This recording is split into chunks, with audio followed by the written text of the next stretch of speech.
Metcalf was able to hold that, but they stayed with the puck back behind the net. Blue got it, took a chance out in front to Zeal with a tap in that will score. Parks out of the shotgun, takes the snap, stepping, looking, back shoulder fade to Mackey, and he catches it for a Red River touchdown. It's time for the best in local sports coverage with KNOX Live Sports and News Radio 1310 KNOX. Puck goes free to the high slot, picked up Lovejoy, wrister, and he scores. Reardon working right side, defended the entire way. A stop by Dookie. She looks into J.C. Reardon, the high-low is there. The following is a presentation of KNOX Live Sports, presented by Rivard's Turf and Forage and Grand Trailer Sales. Off to the right, down to the doorstep. Hoganson, a backhander, he scores. What a play for Griffin Hoganson. Let's go live to tonight's presentation. Well, good afternoon, ladies and gentlemen. Tonight, we welcome you to Kraft Field. It is a rainy Grand Forks, North Dakota, and we're anticipating that it's going to stay something like this for the next hour or so, maybe longer, with a good front of rainfall making its way through North Dakota and the eastern part of the state right now, but it will not deter baseball from being played tonight here in Grand Forks. West Fargo comes to town tonight to take on the Grand Forks Royals as we enter a pivotal part of the season for Grand Forks, trying to make their final home inside the North Dakota statewide standings. And that final home has something to do with the opportunity to climb up the standings a bit with some favorable matchups coming up throughout the month of July. This one might not qualify as one of those favorable matchups. A very good West Fargo Patriots team comes to town tonight. 2 losses in the statewide standings. They're currently a few games back in the win column of first place Fargo Post 2, but they're certainly right there in the loss column, and they played very good baseball throughout the course of the year, and they're entertaining opportunities of staying alive for that number 1 spot, number 2 spot, as far as the state tournament is concerned, coming up later on this season. For Grand Forks, a 5-5 baseball team coming home. They've got 1 series left to go with Bismarck. They would be ahead of them in the standings. And then after that, a couple of series left to go with teams that are trailing Grand Forks in the standings, and a chance to perhaps make some hay down the home stretch of the season. They'll have a series left with Minot. They'll have another series coming up a little bit later on in the season against Fargo Post 400 as well. And those are both teams that are trailing Grand Forks in the statewide standings. And Grand Forks has perhaps played a little bit above their potential so far this year. We had heard that it might be a little bit thin as far as the roster was concerned coming out of the high school season, but this is a team that found some success early, went down to Omaha, won their pool there, and have really put together a solid season, good resume this season. But if you're going to make some noise at the statewide level, eventually you've got to beat somebody that you're chasing, and this is a good opportunity for that tonight. 6-2 for West Fargo in the league. Grand Forks is 5-5, and hopefully we'll keep the rain away for some baseball. Our pregame report brought to you by Signature Graphics and Apparel. It's your vision. Make it come to life at Signature Graphics and Apparel. And brought to you by True North Equipment, true to your values and ready to serve you with 10 locations throughout the Red River Valley. When we come back, we'll review the entire statewide standings picture. Get ready for starting lineups in baseball tonight here in Grand Forks. It's the Royals and the Patriots of West Fargo on the Rivard's Turf and Forage, Grand Trailer Sales, Sports Network, and KNOX Live Sports. Whether it's a golf course, your lawn, a pasture on your farm, cover crop, or even a food plot to help you get that big buck, Rivard's Turf and Forage of Grand Forks has developed, mixed, and packaged the premium specialized seed you need for almost every application. Go to rivards.com.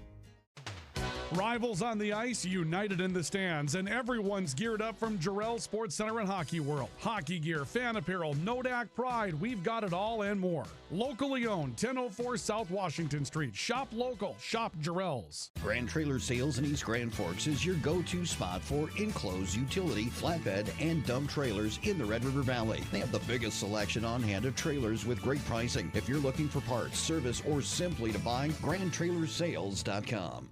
The way we live and work has changed, but our service and commitment remain. We're evolving to meet your insurance needs with answers where and when you need them most. Nodak Insurance Company.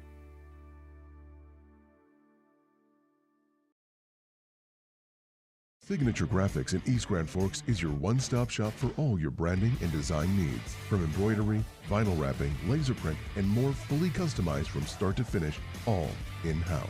Signature Graphics. We craft your vision. You watch it come to life.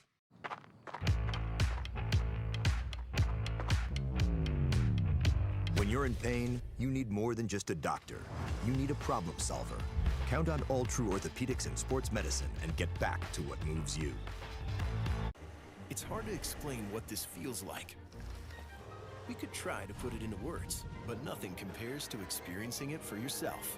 You just have to get in the seat. Visit True North Equipment at any of our 10 locations or at www.truenorthequipment.com. Spray Advantage of Grand Forks carries everything you need for the chemical and fertilizer application on your farm. Pumps, tips, and tanks from 3 gallons all the way up to 10,000 gallons on hand. They can help with parts and accessories for the fertilizer and tillage equipment on your farm too. SprayAdvantage.com. Apex Apparel is your quick turnaround apparel and promotional item shop in Grand Forks. If you're looking for direct-to-garment printing, embroidery work, or a huge selection of promotional items, come to Apex Apparel, your locally owned, family-run, quick turnaround apparel shop in Grand Forks. The Ski and Bike Shop in Grand Forks. Gear up for ski season or hit the trails on a fat tire bike. At the Ski and Bike Shop, we offer top brands, ski and snowboard service, and everything you need for cold weather fun. The Ski and Bike Shop in Grand Forks, where your next adventure begins. This is the KNOX pregame show, brought to you by True North Equipment, true to your values, driven by you. And Signature Graphics and Apparel, make your vision come to life. Welcome back to our coverage of Legion Baseball on the Rivards Turf and Forage, Grand Trailer Sales Sports Network, and KNOX Live Sports tonight from Grand Forks, North Dakota, as we get set for our coverage of West Fargo and Grand Forks, the Royals and the Patriots here this evening. Entering the night, Grand Forks comes in 5th place in the league, West Fargo in 2nd place in the league, as we take a look at our standings for tonight's matchup coming into this one tonight, and the complete standings look like this. Fargo posts 2 with a record of 10-2, currently 2 games ahead of the competition. It's all in the win column. West Fargo is 6-2, trailing Fargo Post 2 by 4 wins, but obviously West Fargo is going to have some games in hand to play down the stretch. But Fargo Post 2 setting the standard once again this season with a 10-2 record. West Fargo 6-2. Mandan currently 7-4.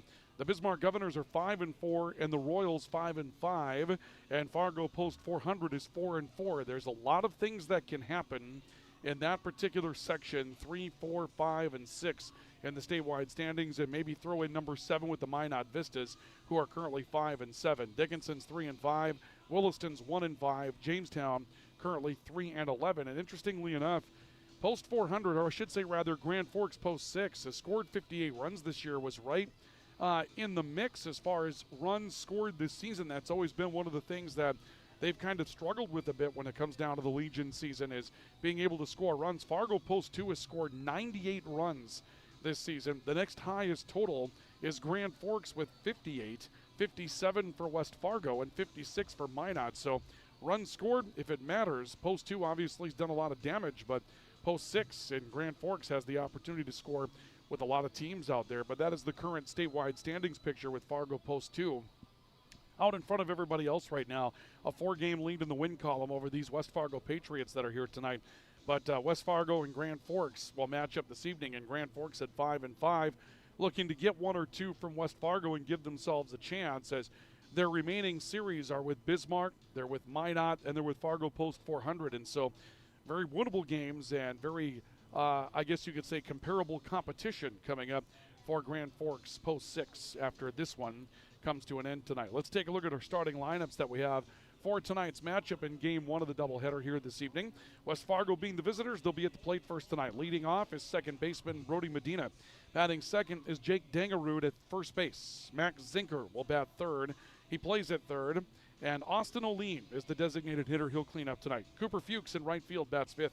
Batting sixth is Jet Collins, the shortstop. Batting seventh, Brody Strom, who's in center field. Batting eighth, Ryan Camarillo behind the plate.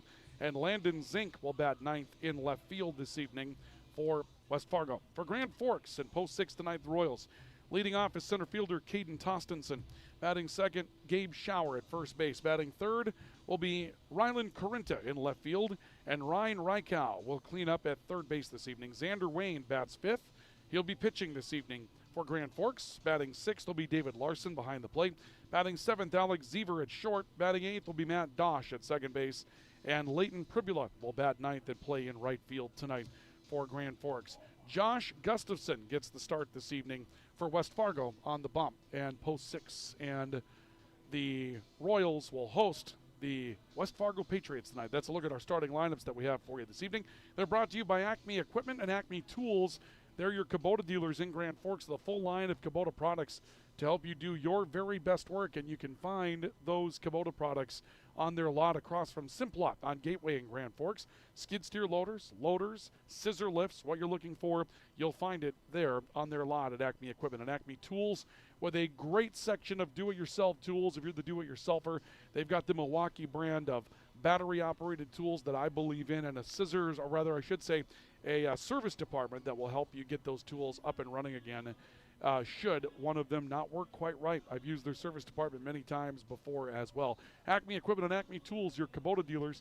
Warm-up tosses for Xander Wayne. We're back with coverage of West Fargo and Grand Forks next on the Rivard's Turf and Forage Grand Trailer Sales Sports Network and KNOX Live Sports. Rust, salt, and time are the biggest enemies for a fuel tank. Never fear, because Grand Forks Welding is here to take care of your enemies for you. We not only fix or patch your tanks, but we can custom fabricate any kind of replacement fuel tanks or service unit. Go to grandforkswelding.com. Your family deserves clean, filtered water. High Plains Water offers Millennium Drink Water System, which delivers great tasting water and also eliminates harmful impurities. Professionally installed and maintained by High Plains Water of Grand Forks. See them at highplainswater.com. Big Jim's Tire is the area's #1 farm and ag tire supplier, and with harvest here, you want the best. Best tires, best service, and Big Jim's will get it done fast to get you moving again. Big Jim's Tire, Grand Forks.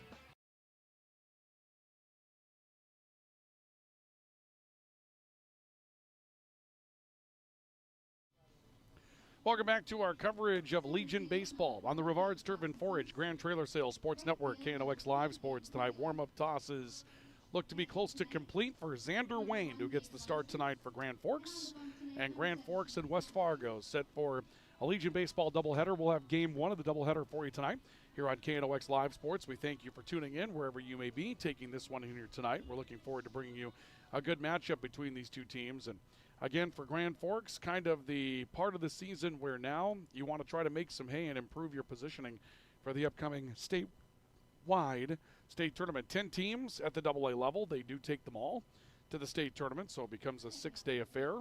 At least they have in past years. Perhaps they've made a change. Let's hope I've given you the correct information. Brody Medina will lead things off for West Fargo. He's the second baseman. Xander Wayne looks over the top of his glove and delivers, and a fastball is low for a ball, and we are underway officially at 4:58 this afternoon. It is cloudy. It's humid. It's not particularly warm here tonight. The 1-0 pitch, swing and a miss, and the count will go to a ball and a strike. Grand Forks has had rain for the past few hours, and it looks like it's going to continue in some fashion, whether it's just a situation of scattered rain. Here's a one-hopper to Alex Seaver off the bat of Medina at short. Seaver will throw across the diamond for out number one, and Medina is the first out for West Fargo. 71 degrees. Light rain is our current situation, and they're calling for that light rain chance to continue in a pretty good capacity up through the 6 o'clock hour. Still a 40% chance of rain taking us in to game number 2 here tonight. As Jake Dangerud turns it around from the left-hand side, and Wayne delivers. Fastball that misses away. And the count is a ball and no strikes on Jake Dangerud. We're underway here tonight at Kraft Field. Pleasure to have you along with us tonight. Ryan Cunningham with you here this evening. The 1-0 pitch, lifted high in the air, right side, twisting foul territory. Gabe Schauer, the first baseman, camping, reaching, and he'll make the catch right in front of the fence down the foul side of the first base line. Dangerud will pop out to the first baseman for out number 2. 2 up and 2 down for West Fargo in the visitors' half of the first, and Max Zinker, the third baseman, will find himself to the plate. Good start for Xander Wayne, hitting the strike zone. Good velocity on the fastball, and he's had some help from his defense. A couple of nice plays made at short and at first. The pitch to Zinker, that looked to be off speed, misses upstairs. Nope, that'll be called a strike, my apologies. And the count, no balls and a strike on Max Zinker. Came up in the zone, fooled me a little bit. Wayne takes a look, the 0-1 pitch. That one, a swing and a miss. Some heat again upstairs from Zinker. And Wayne in control. No balls, 2 strikes, with 2 outs and the bases empty for West Fargo here in the first inning. Look in again by Wayne. The 0-2 to Zinker. This is driven to center field. Well hit, but right at Caden Tostenson. Couple of steps of a back pedal, and Zinker will fly out to center field. West Fargo's out with nothing across, and they're half of the first inning. We'll go to the bottom of the first. Your score, West Fargo nothing, and the Royals coming to bat.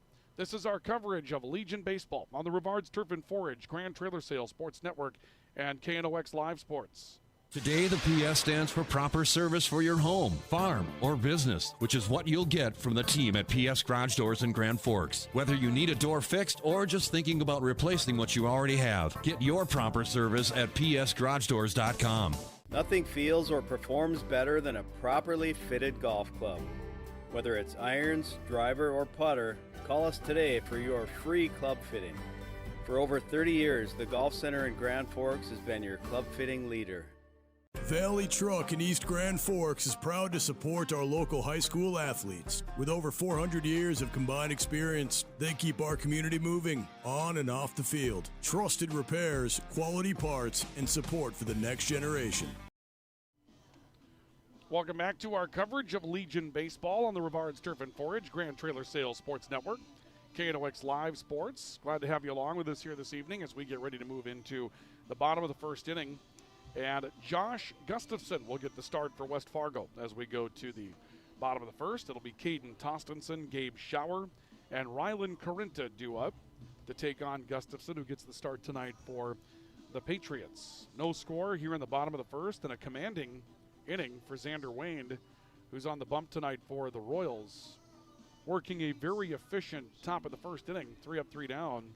Ground ball, pop out, and a fly out. And good to see Xander with a good fastball, but also recognizing this is going to be a good West Fargo team that you're up against. They're going to make contact with the baseball, and rather than trying to nitpick around the strike zone and strike out a number of players, at some point your defense is just going to have to make some plays. They did in that first inning. Now Caden Tostenson to the plate for Grand Forks.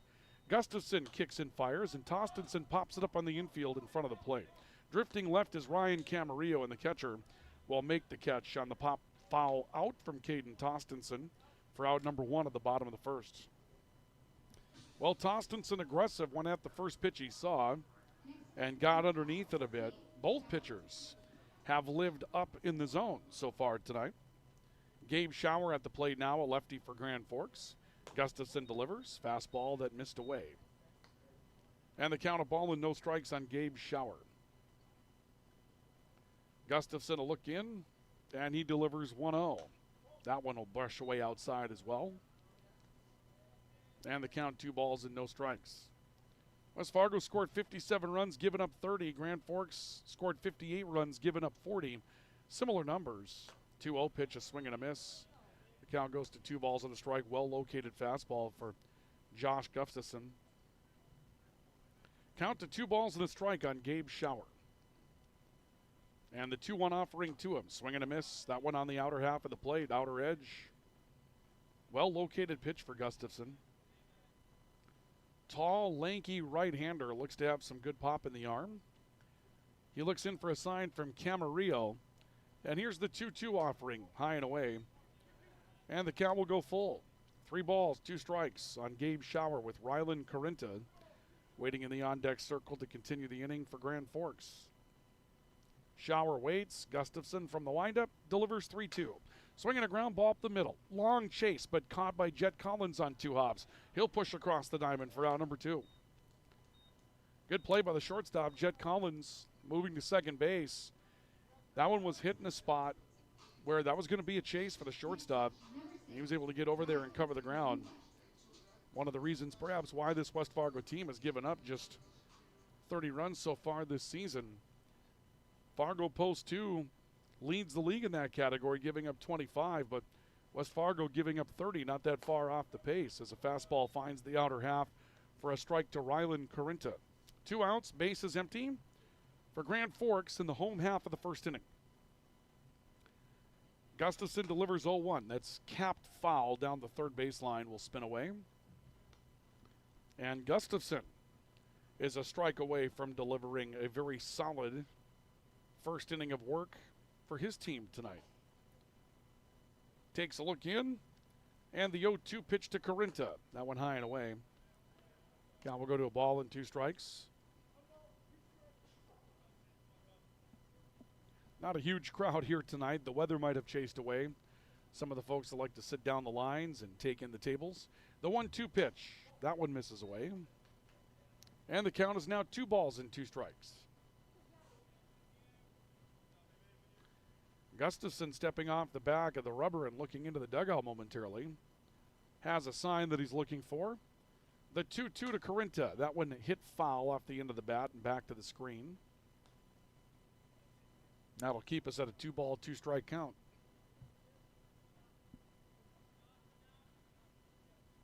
Corinta steps back in. Playing in left field tonight for Grand Forks. The 2-2. That one came at him inside. He'll swing and hit it foul, twisting it to the left, and that will drift out of play. We haven't seen Gustafson come to the inner half of the plate a lot here in this first inning, but that time changed up locations on Corinta. And Ryland inside out of that pitch. I think he was expecting something to stay in the outer half. Another 2-2 from Gustafson, and a swing and a miss on high heat. Gustafson records his first strikeout tonight. And Grand Forks will go away in order, nothing across, and they're half of the first inning. We'll go to the second, and after 1, your score, Patriots nothing, Royals nothing.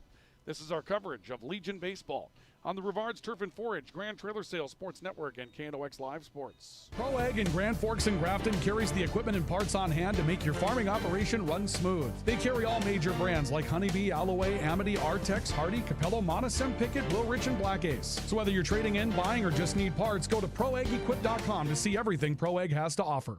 We very much take a lot of pride in our work. Customer service has always been our number one. We have the best materials. You're going to have the best people in the area to do the job. If you can dream it up, we can make it happen. Or head to gworkslf.com to get started. From tears in your car, truck, boat, or farm equipment seats to making boat covers or complete restorations of the interior of your hot rod, Finest Auto Trim in Grand Forks can make the inside of your rides look brand new. Big or small, Finest Auto Trim can cover it all. To get a quote, go to finestautotrim.com.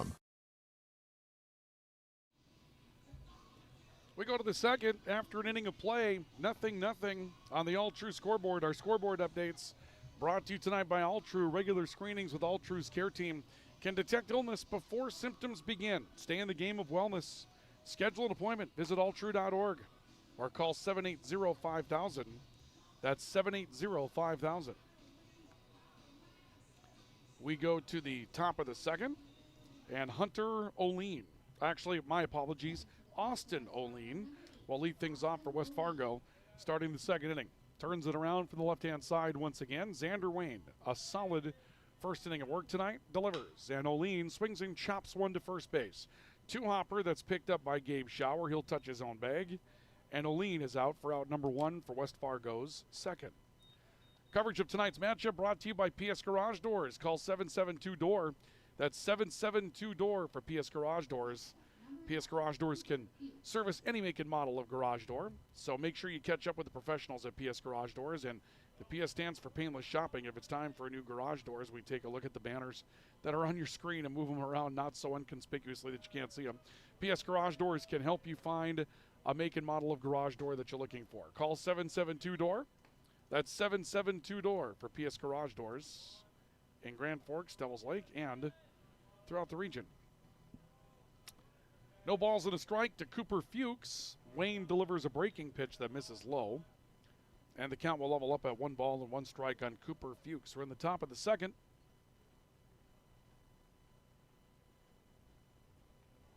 Fuchs takes a look, and the 1-1 pitch from Wayne. Lifted in the air, opposite way, left center field gap, long run for everybody, and no one's getting there. This will one-hop its way off the wall. A turn by Fuchs at first.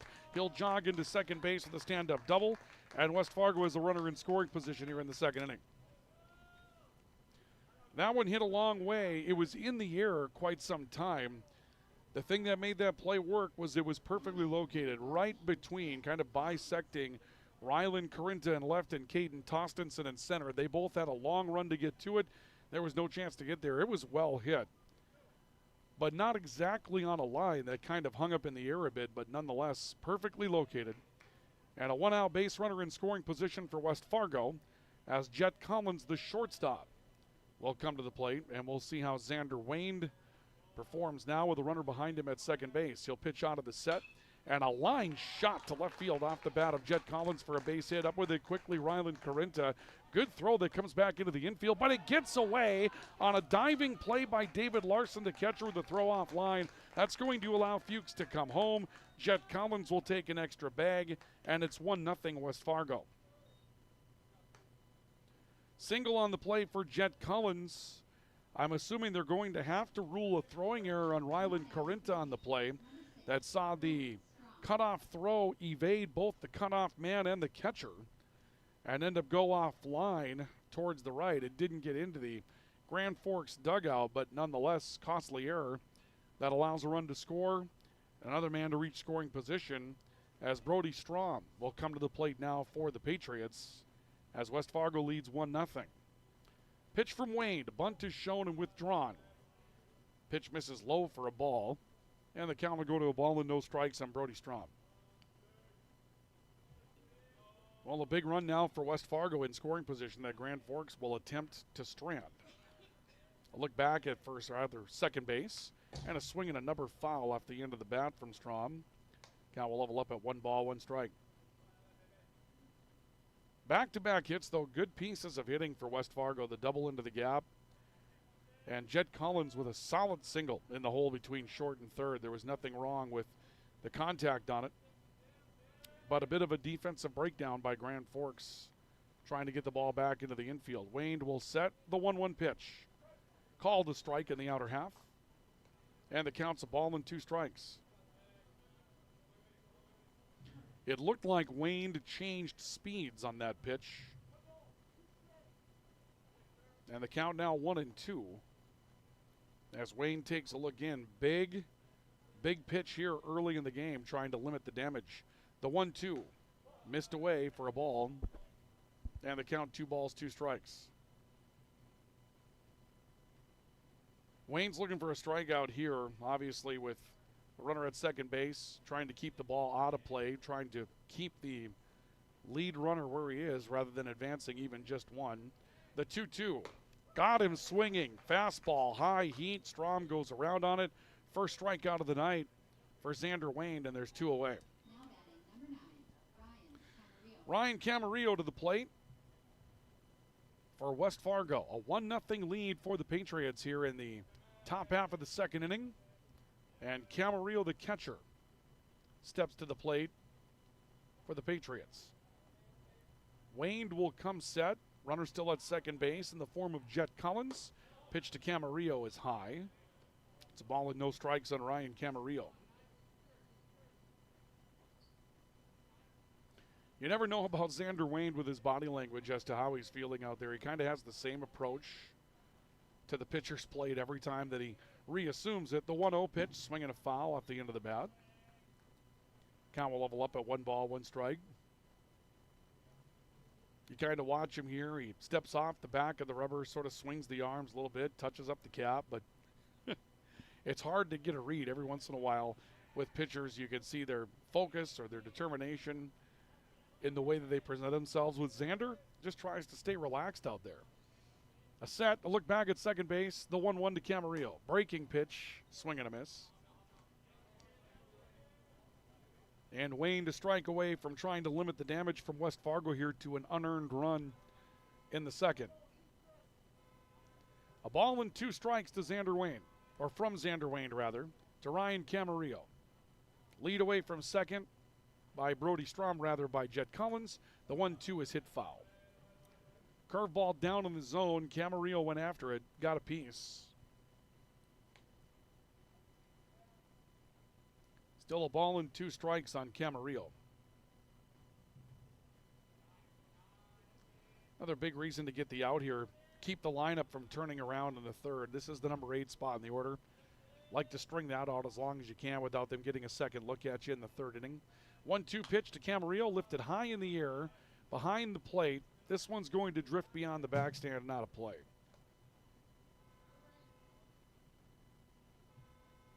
And the count remains a ball and 2 strikes.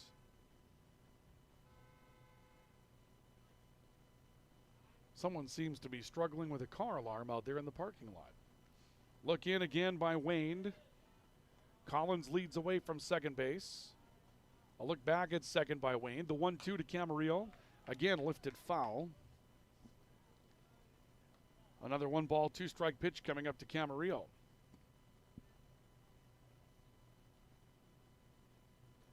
Good fight between both of these players at this point. Wayne, the pitcher for Grand Forks, Camarillo at the plate for West Fargo. A look back at second. Another 1-2 to Camarillo. Got him swinging, got him with a foul ball, rather. He got a piece. Home plate umpire Ryan Ingeman says Camarillo got a chunk of that. And so Camarillo stays alive in the at-bat. Still a ball and 2 strikes to him. 1-0 West Fargo. Top of the second. Wayne trying to get out of the inning. He'll come set once again. A look back at second base. Another 1-2 to Camarillo. That one high behind him. Came at him with high heat, missed on the spot. That'll level the count. 2 balls, 2 strikes.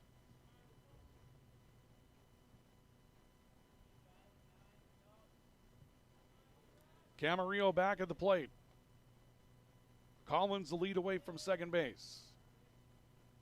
A look back by Wayne, the 2-2. Just missed. It did get away. Now a late attempt to move up to third base by the runner, Jed Collins, and he will advance to third successfully. Pitch that gets away from David Larson. Tough scoring, pass ball or wild pitch, but it'll push the count to 3-2 on Camarillo. Has done a nice job of fighting off some pitches and keeping himself alive in the at-bat. 3-2 offering, belted to center field. Well hit towards the gap on right side of center field. Caden Tostenson will get over in the gap and make the play. Camarillo will fly out to center, and that will retire West Fargo. They do come up with a run on a pair of hits. There was an error. They'll leave one, and we've played an inning and a half. Your score, Patriots 1 and the Royals nothing. This is our coverage of Legion Baseball on the Rivards Turf and Forage, Grand Trailer Sales Sports Network, and KNOX Live Sports.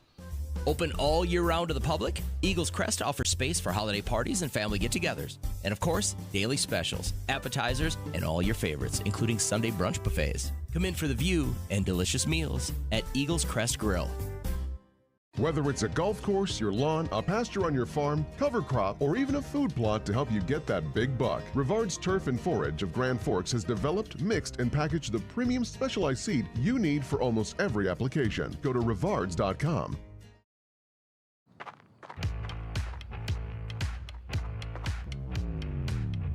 When you're in pain, you need more than just a doctor.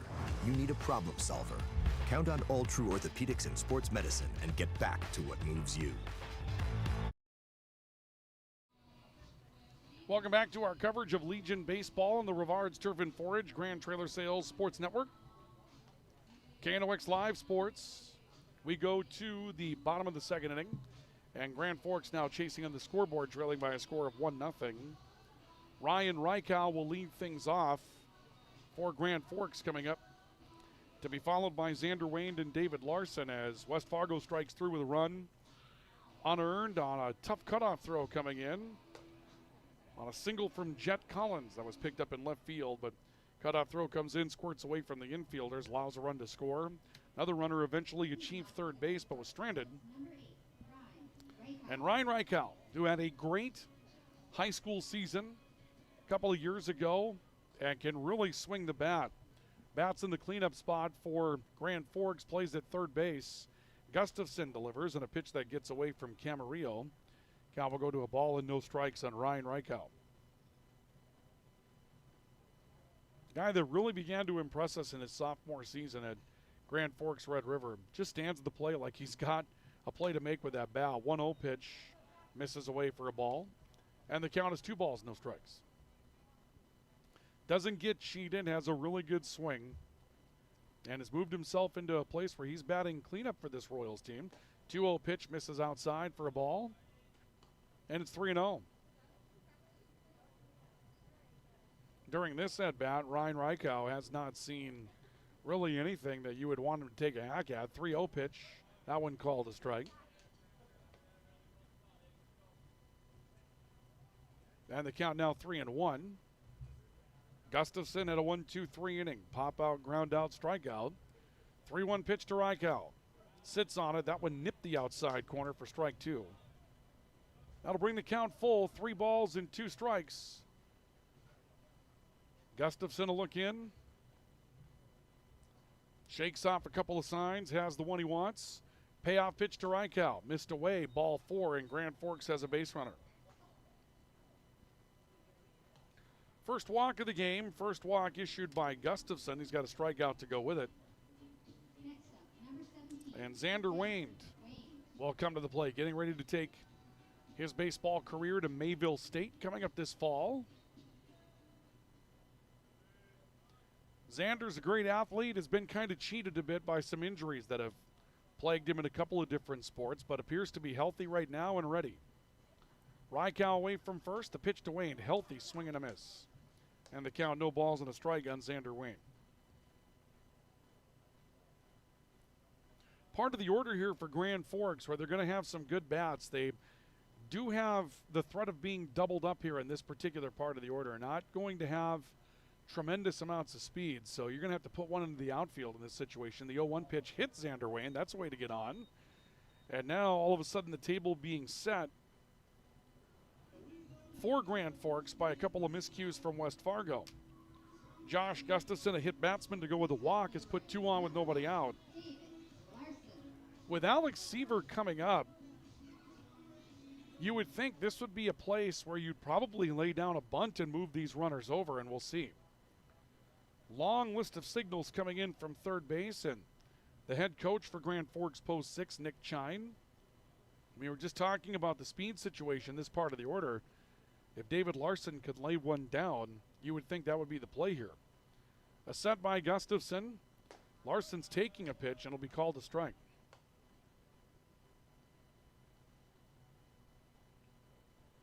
Count 0-1 on David Larson, the catcher for the Royals. 1-0 lead for West Fargo on the All-True scoreboard in the bottom of the second. Gustafson will look back at second base. The 0-1 to Larson. He'll take that for a strike, so there will be no bunt here. No balls, 2 strikes on David Larson. Waned away from first. Reichow from second. Nobody out for Grand Forks in the bottom half of the second inning. Gustafson will look back. The 0-2 pitch. Larson swings and misses, strike 3. Second strikeout for Josh Gustafson on the night. And Alex Seaver will come to the plate. You can see why Grand Forks has had a better offensive season. These are pretty good bats. The number 7 and 8 spot here with Alex Seaver and Mad Dosh batting in the 7 and 8 positions. There's a good lineup for this Grand Forks Royals team that comes to the plate every night out. Pitch on the way to Seaver. He'll take this for a strike. 0-1 on Alex Seaver. Gustafson for West Fargo now trying to pitch around a little bit of trouble here in the bottom of the second. He'll set at the buckle. Look back at second base. And the 0-1 offering. Swinging a foul ball off the bottom of the bat.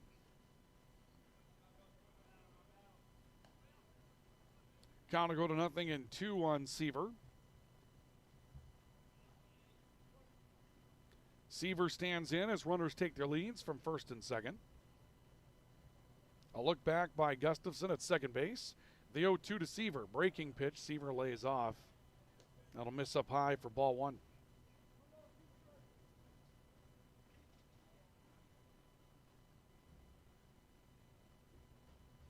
One and 2 the count.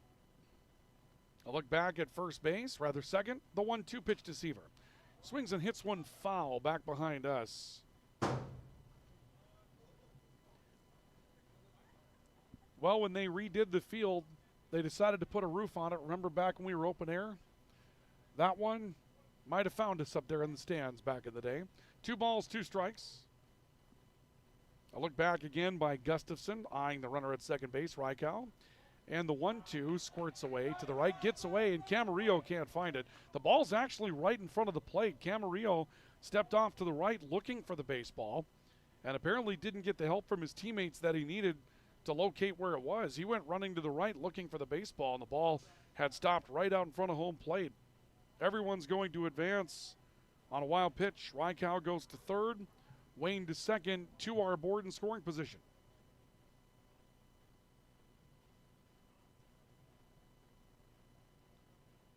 Big opportunity here for Alex Seaver in Grand Forks, down a run to nothing in the bottom of the second, but 2 aboard in scoring position now for Grand Forks. And Seaver at the plate looking at 2-2. Infield comes in for a play at the plate. And the 2-2 pitch, Seaver swings and hits it foul. Well, with the infield drawn in, Wayne should be able to get an extra step or two on his lead away from second base. That gives him a better chance to score at a base hit. Big opportunity here for Grand Forks early. Another 2-2 from Gustafson. That one down low for ball 3.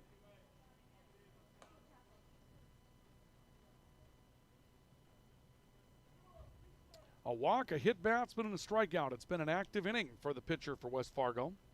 Now he faces a full count to Alex Seaver, the 3-2. Missed inside, ball 4, just inside, but inside enough. Seaver kind of steps out of the way, sells it a bit, and that'll be the second walk of the inning for Gustafson. And the bases are loaded for Grand Forks. And we'll see now how West Fargo chooses to play this defensively.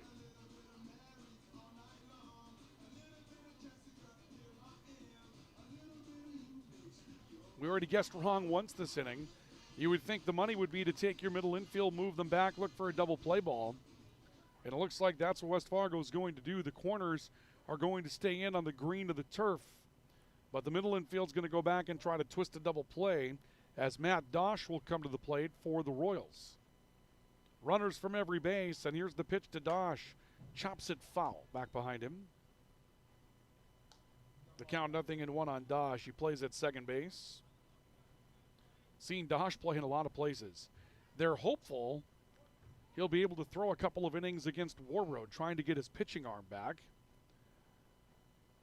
The 0-1 pitch on the way from Gustafson. Here's a line shot to center field. That will fall for a base hit. A good defensive play here by Brody Strom, the center fielder, to fake out the runner at second base, Xander Wayne, into making him believe he had a play on the baseball. That only allows 1 run to come in.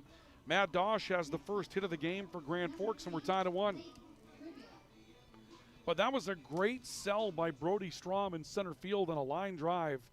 Wayne had to hold up and watch that line drive fall before he could run full speed to avoid being doubled up.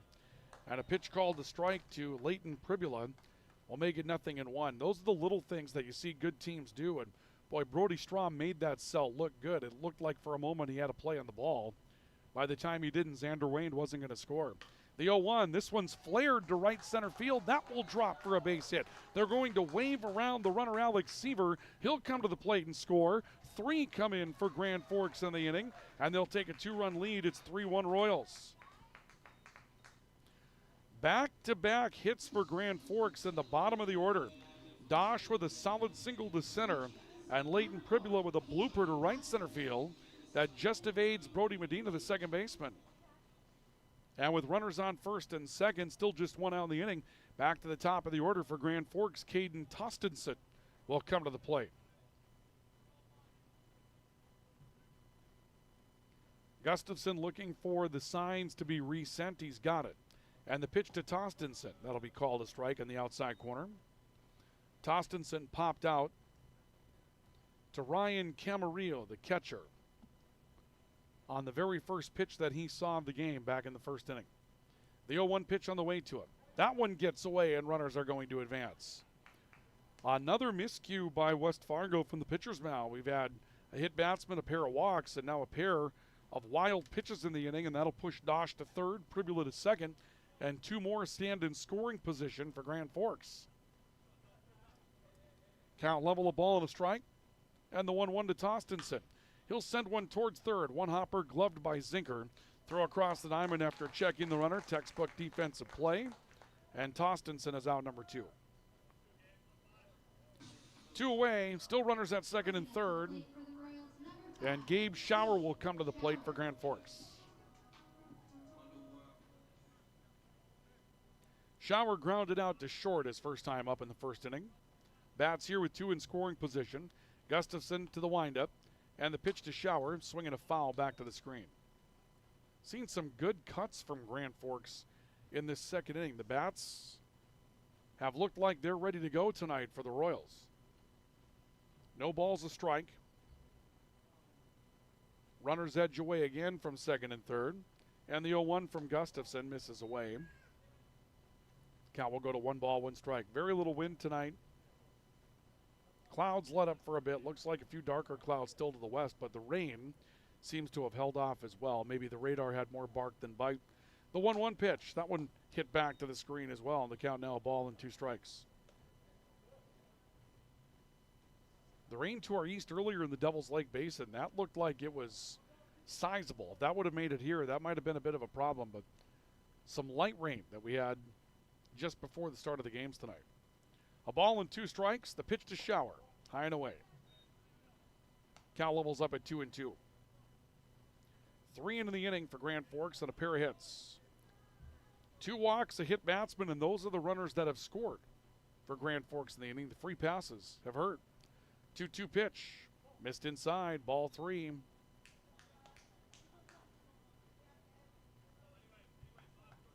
Count full, 3 balls, 2 strikes on Gabe Shower. Big pitch here for Gustafson trying to get out of the second. And the payoff to Shower. A drive to right center field. Well hit after it, Cooper Fuchs. He's not going to get there. This one will hop its way to the track. Around is Dosh to score. Around is Pribula to score. It's a 2-bagger on the 3rd hit of the inning for Grand Forks as Shower drives a double to right center. And the Royals will take a 5-1 lead.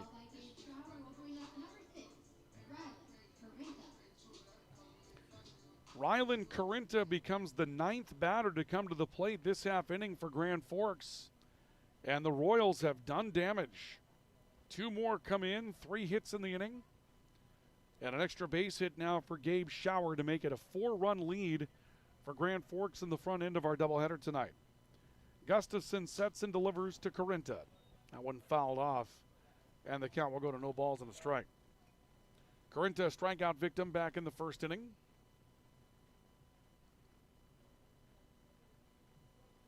He stands ready. Shower pushes off of second base. He'll be held a bit by Jet Collins. A look back at second by Gustafson. The 0-1 misses away. And the count's now level, 1 ball, 1 strike.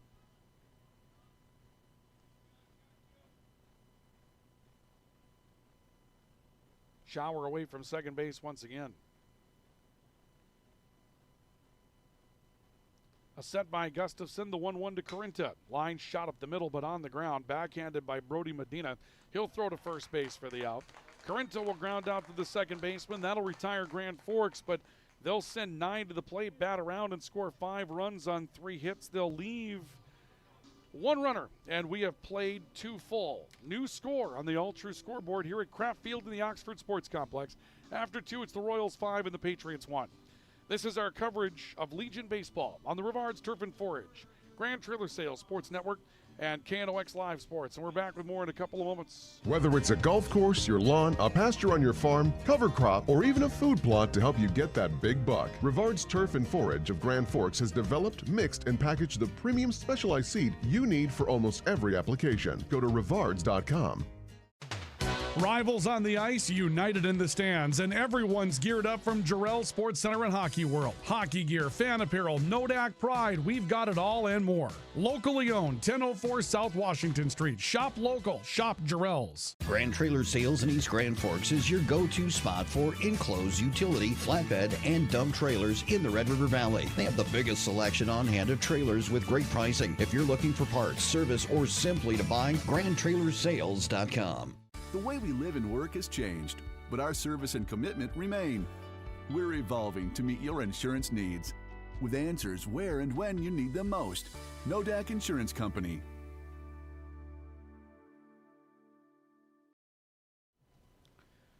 We welcome you back. We go to the 3rd inning. After 2 innings of play, the Grand Forks Royals leading the West Fargo Patriots by a score of 5-1. The Royals score 5 in the top half of the 3rd. Landon Zink, the bottom of the West Fargo order, will come to the plate to start the 3rd inning against Xander Wayne. And the pitch on the way to him, and Zink drives one to left center field. This one's well hit into the gap, and that will take a hop and make its way to the fence. Zink is on to second. Zink is digging for 3rd, and he'll be there sliding safely for a triple to lead off the 3rd inning for West Fargo. Third hit of the game for West Fargo, but the Patriots get a big one into the gap, and Landon Zink, the left fielder, showing great speed, comes in to score. And a good start for a West Fargo team that's facing a 4-run deficit to start the third inning as Brody Medina will come to the plate. Medina, a ground ball out. Grand Forks will play for an out rather than to hold the run at third base. The pitch is called to strike on the outside corner to Brody Medina. The infield will stay back at regular depth with a runner at third here in the third inning. Medina ready, the 0-1 pitch from Wayne. This one lifted in the air towards shallow right field. This may not be deep enough to tag the runner. Pitcher, or rather ball is caught by Leighton Pribula. He comes up with a great throw, and that gets away from David Larson on a hop. The runner from third began towards the plate, then turns, and Zink goes back to third standing still. No error on the play, and out as Brody Medina will fly out to right field for the first out of the third inning.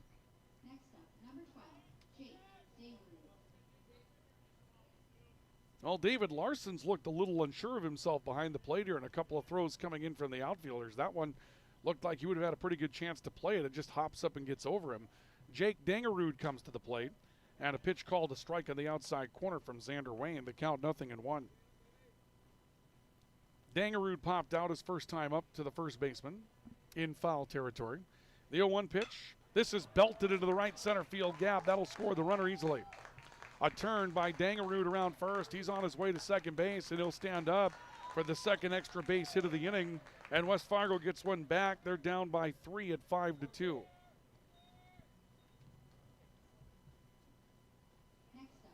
That one just belted into the gap, and we've seen West Fargo take very, very big advantage of the gaps in the outfield here. 3 extra base hits in the game.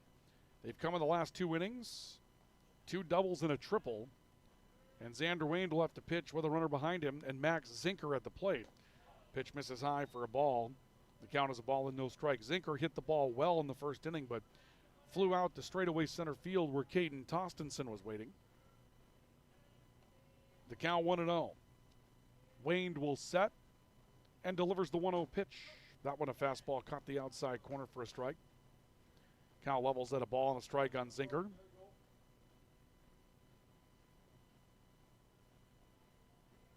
Wayne looking in for a sign from catcher David Larson. Has it.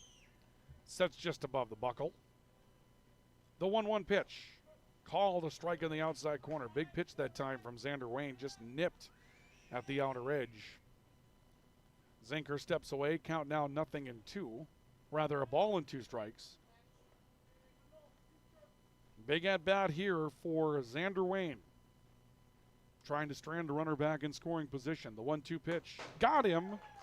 High heat. He swings and misses. And the second strikeout of the game for Xander Wayne is to Max Zinker here in the third. 2 outs in the inning. Austin Oline will come to the plate. Oline grounded out to first base. His first time up back in the second. A look by Xander Wayne to second base. The pitch. Oline hits a sharp ground ball to second base on one hop. Matt Dosh has it. He'll go to first base for the out. Oline grounds out to second base for out number 3. West Fargo strikes back with a run and a pair of hits. They'll leave a runner. 2.5 in the books here at Kraft Field. Your score, Grand Forks 5, West Fargo 2. This is our coverage of Legion Baseball on the Rivards Turf and Forage, Grand Trailer Sales Sports Network, and KNOX Live Sports. Open all year round to the public, Eagles Crest offers space for holiday parties and family get-togethers. And of course, daily specials, appetizers, and all your favorites, including Sunday brunch buffets. Come in for the view and delicious meals at Eagles Crest Grill. Grand Trailer Sales in East Grand Forks is your go-to spot for enclosed utility, flatbed, and dump trailers in the Red River Valley. They have the biggest selection on hand of trailers with great pricing. If you're looking for parts, service, or simply to buy, GrandTrailersales.com. Rivals on the ice, united in the stands, and everyone's geared up from Jarrell Sports Center and Hockey World. Hockey gear, fan apparel, Nodak Pride, we've got it all and more. Locally owned, 1004 South Washington Street. Shop local, shop Jarrell's.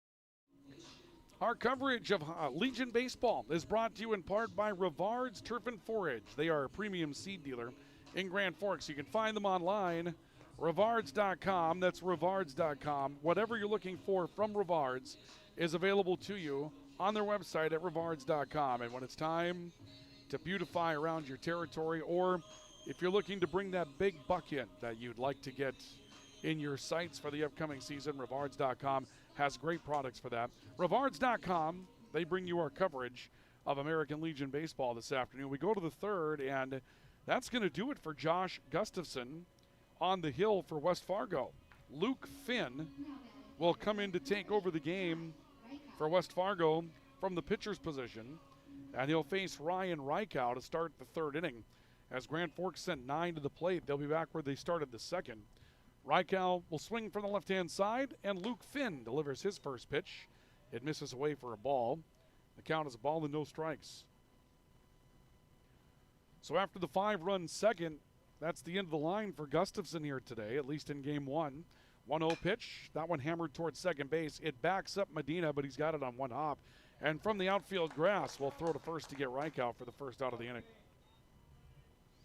The line on Gustafson will be 2 innings of work. He'll give up 5 runs, all earned on 3 hits. Struck out 2, but walked 2 and hit 1. And all 3 of the free passes ended up scoring in that second inning. That might have led to the decision by head coach Rowe to make a move here in this third inning. Finn delivers, and a swing and a flare by Xander Wayne to the right. Good run by the first baseman, Jake Dingerud, over towards the dugout to make the catch, and Wayne will pop out to the first baseman for out number 2. That ball had an opportunity to fall in foul territory. Jake Dingerud showing some speed at first base, and sometimes first base is not the position where you really see a lot of speed from a defender, but that time a really good break on the ball by Jake Dingerud to get over and get the out on Xander Wayne. 2 away, base is empty, and David Larson to the plate. Larson swings and misses. Larson struck out his first time up back in this second inning. 0 for 1 of the day. Reichow now 0 for 1. Wayne also 0 for 1. Both have scored. They reached on walk and a hit batsman respectively back in the second inning. Larson lays off on a curveball that misses away. The count levels up at 1 ball, 1 strike. Finn had the look of a pitcher that thought he had caught the corner on that pitch. Did not get the call. The 1-1 to Larson. That one over his head. Lights are on here at Kraft Field.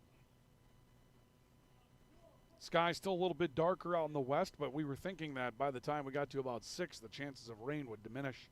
2-1 pitch to Larson. Curveball. Ripped foul back to the screen. Count even. 2 balls, 2 strikes on David Larson. Luke Finn trying to work a 1-2-3 inning for his first inning of relief. The 2-2 to Larson. Swing and a miss. Got him swinging. Fastball down in the zone. Larson over the top of it. Finn has his first strikeout, and Grand Forks will go away in order in their half of the third inning with nothing across.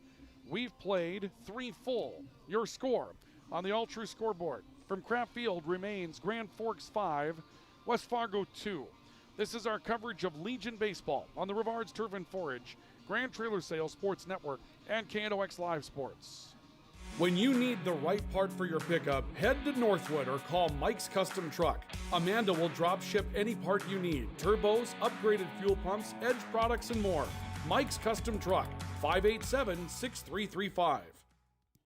Nelson Auto in Grand Forks is proud to sponsor area athletics. We know the value of a good team, and we'd like to invite you in to meet our team. See how our team takes care of you and your family. Nelson Auto in Grand Forks, home to Ford, Chrysler, Dodge, Jeep, and Ram.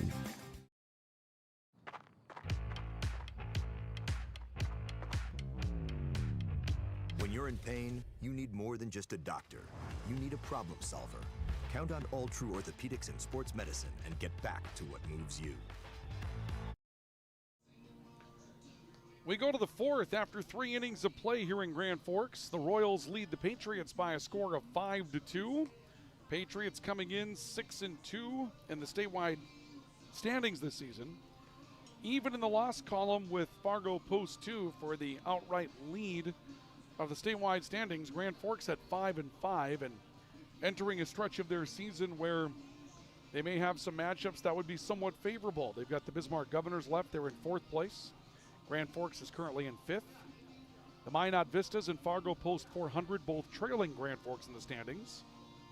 And so today, Grand Forks earning a win or two over West Fargo would be a nice lift to get this back half. The July part of the season started for Grand Forks, but a long way to go yet. And West Fargo will come to the plate in the fourth with Cooper Fuchs, Jet Collins, and Brody Strom. And Cooper Fuchs got the first hit of the game for West Fargo back in the second with a double. He later scored the first run for West Fargo today. Xander Wayne is on the bump once again to start the fourth inning of work for the Royals. Delivers a fastball that's called a strike at the belt. And it's no balls and a strike on Cooper Fuchs. Wayne to look in. The 0-1 pitch. That one high. That'll bring the count even at 1 ball, 1 strike on Fuchs. As we move along in the game here, we'll start to take a look at just exactly what these teams have left as far as the schedule is concerned. 1-1 offering from Wayne. That one lifted opposite way to left field. That's going to drop for a base hit. Cooper Fuchs is 2 for 2 today. Leads off this inning with a single. Now batting, number 14, Jet Collins.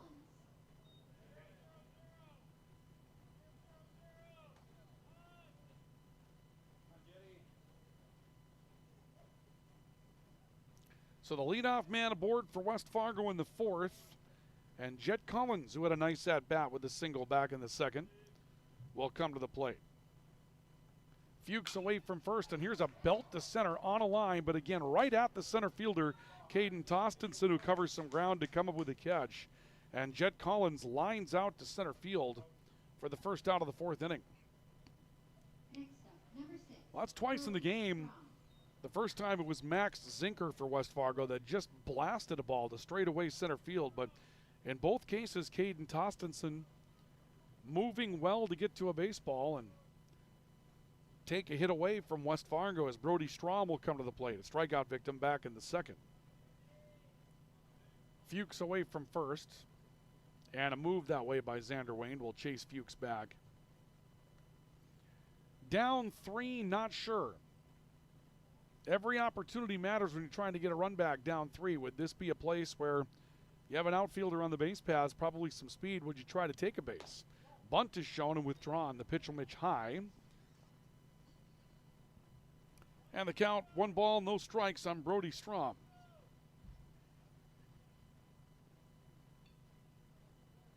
Strom, the center fielder, so you're not worried about moving a runner to stay out of a double play situation here, but you might try to swipe a bag here if you're West Fargo just to get that runner in scoring position. As we saw Fuchs trying to extend his lead a bit, Wayne decides to make a move over there. Chases Fuchs back on a head-first slide. Fuchs again away from first base. Wayne sets just above the buckle, but takes a look over to first. Runner goes. Pitch is swung on, lifted in the air, right side in foul territory, and will drift out of play in front of Gabe Schauer. And the count is even at a ball and a strike on Brody Strom.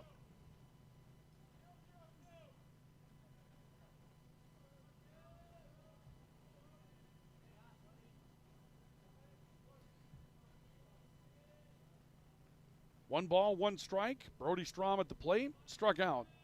Back in the second inning. Runner holds this time. It's a pitch out. Back pick down to first base. Close, but back in safely is Brody Strom. Rather is Cooper Fuchs. Well, the runner went. You don't see a lot of pitch outs, and I'm not sure if that was a designed pitch out or if Xander just kind of left a spot high and away, but boy, did he leave it in a great place for David Larson to make the back pick down to first. So that might have been designed to try to catch a runner that time. Wayne will set, now makes a move to first himself, and another good tag laid down by Schauer, but great move to beat it by Cooper Fuchs. And right now, Fuchs has gotten a pretty good look at Wayne's pickoff move. The back pick probably feeling more confident down to first base. 2-1 pitch. That time Wayne slide steps through it. Pitch swung on and hit foul by Strom. The count will go to 2-2.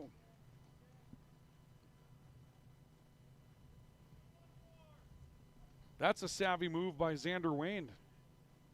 Coming set, then quickly going to the slide step, trying to throw off the timing of the runner at first base, who's had some designs on moving around a bit. Fuchs away from first. 2 balls, 2 strikes to count. Another move over to first base. And Fuchs again backsliding head first.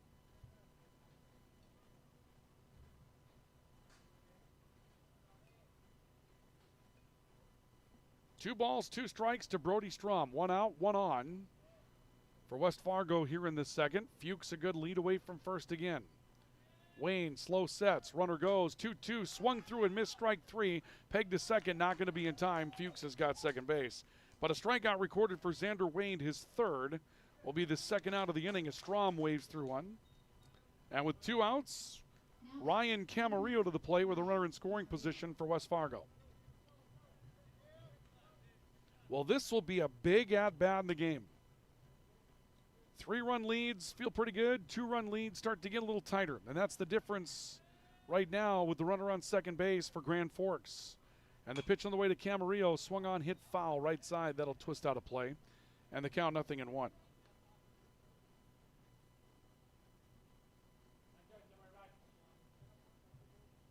Camarillo at the plate, flew out to center field his first time up. Lead away from second base by Cooper Fuchs. Wayne out of the set, delivers 0-1 to Camarillo. Curveball misses away. Count even now, a ball and a strike.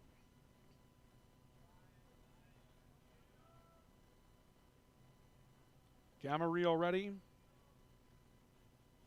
Wayne will come set, again just above the buckle. The 1-1 pitch. Camarillo swings and grounds a slow roller to short. Seaver's got it. He'll throw across and by a step. The ball squirted away from the first baseman. Trying to score is Fuchs. Tag at the plate. Not in time. Sneaking a hand in front of the tag is Cooper Fuchs. He will score in a ball that gets away from Gabe Schauer at first base. And that will cut the lead to 2 at 5-3.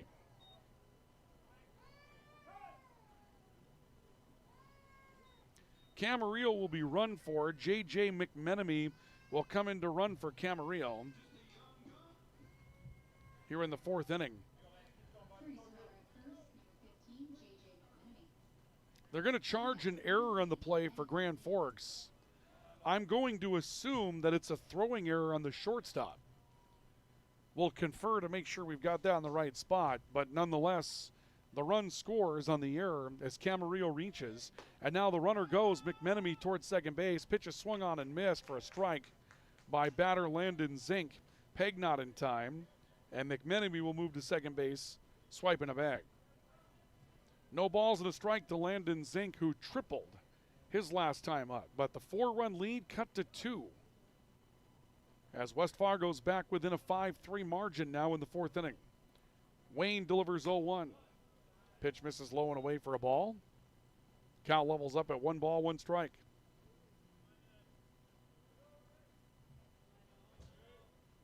And Wayne will step off and reset. Landon Zink with a triple, later scored in the 2nd inning on Jake Dangerud's double. The 1-1 pitch lifted high in the air to shallow left field. Drifting back is Alex Seaver, the shortstop. And Landon Zink will pop out to the shortstop for out number 3. However, West Fargo gets another run back. They'll score a run without the benefit of a hit. No, correction. A run on a hit. My apologies. They'll score a run on a hit, the 5th hit of the game. There was an error in the game, in the inning as well. Another runner left on base for West Fargo. We played 3.5. Halfway home here at Kraft Field tonight, your score. New score in the All True scoreboard. The Royals 5, the Patriots 3. This is our coverage of Legion Baseball on the Rivards Turf and Forage, Grand Trailer Sales Sports Network, and KNOX Live Sports. Open all year round to the public, Eagles Crest offers space for holiday parties and family get-togethers. And of course, daily specials, appetizers, and all your favorites, including Sunday brunch buffets. Come in for the view and delicious meals at Eagles Crest Grill. When the lights go out, count on the pros. Bergstrom Electric in Grand Forks, the area's largest full-service electrical contractor. From commercial builds to homes, they're trusted for quality, safety, and award-winning work. Call today, 701-775-8897. Ready to launch your future? At Northland Community and Technical College, opportunity starts here. Train for high-demand technical and skilled trades or start with an affordable Associates of Arts degree and transfer with ease. Visit northlandcollege.edu. We'll go to the bottom of the fourth. Grand Forks' lead now down to 2. It is a 5-3 game in favor of the Royals over West Fargo and the Patriots. And the Royals will bring Alex Seaver to the plate. Bottom third due up to lead things off for Grand Forks here in the fourth inning against Luke Finn, who works into his second inning of relief work for West Fargo. And the opening offering to Seaver. He'll swing and hit it foul back behind the plate. And the count, no balls and a strike. Error back in the fourth inning was charged to the shortstop, Alex Seaver, on a throwing error. So Seaver at the plate, trying to grab some positive momentum now for himself. The 0-1 pitch, breaking pitch called a strike. Dances about belt high, and the count 0-2. Seaver walked and scored his first time up back in the second inning. No official at bat today, but a run scored. The 0-2 grounded up the middle, charging as the shortstop, Jet Collins. He's got it cleanly, and over to first for the out. Seaver is out number 1 here in the fourth. And that'll bring Matt Dosh to the plate for Grand Forks.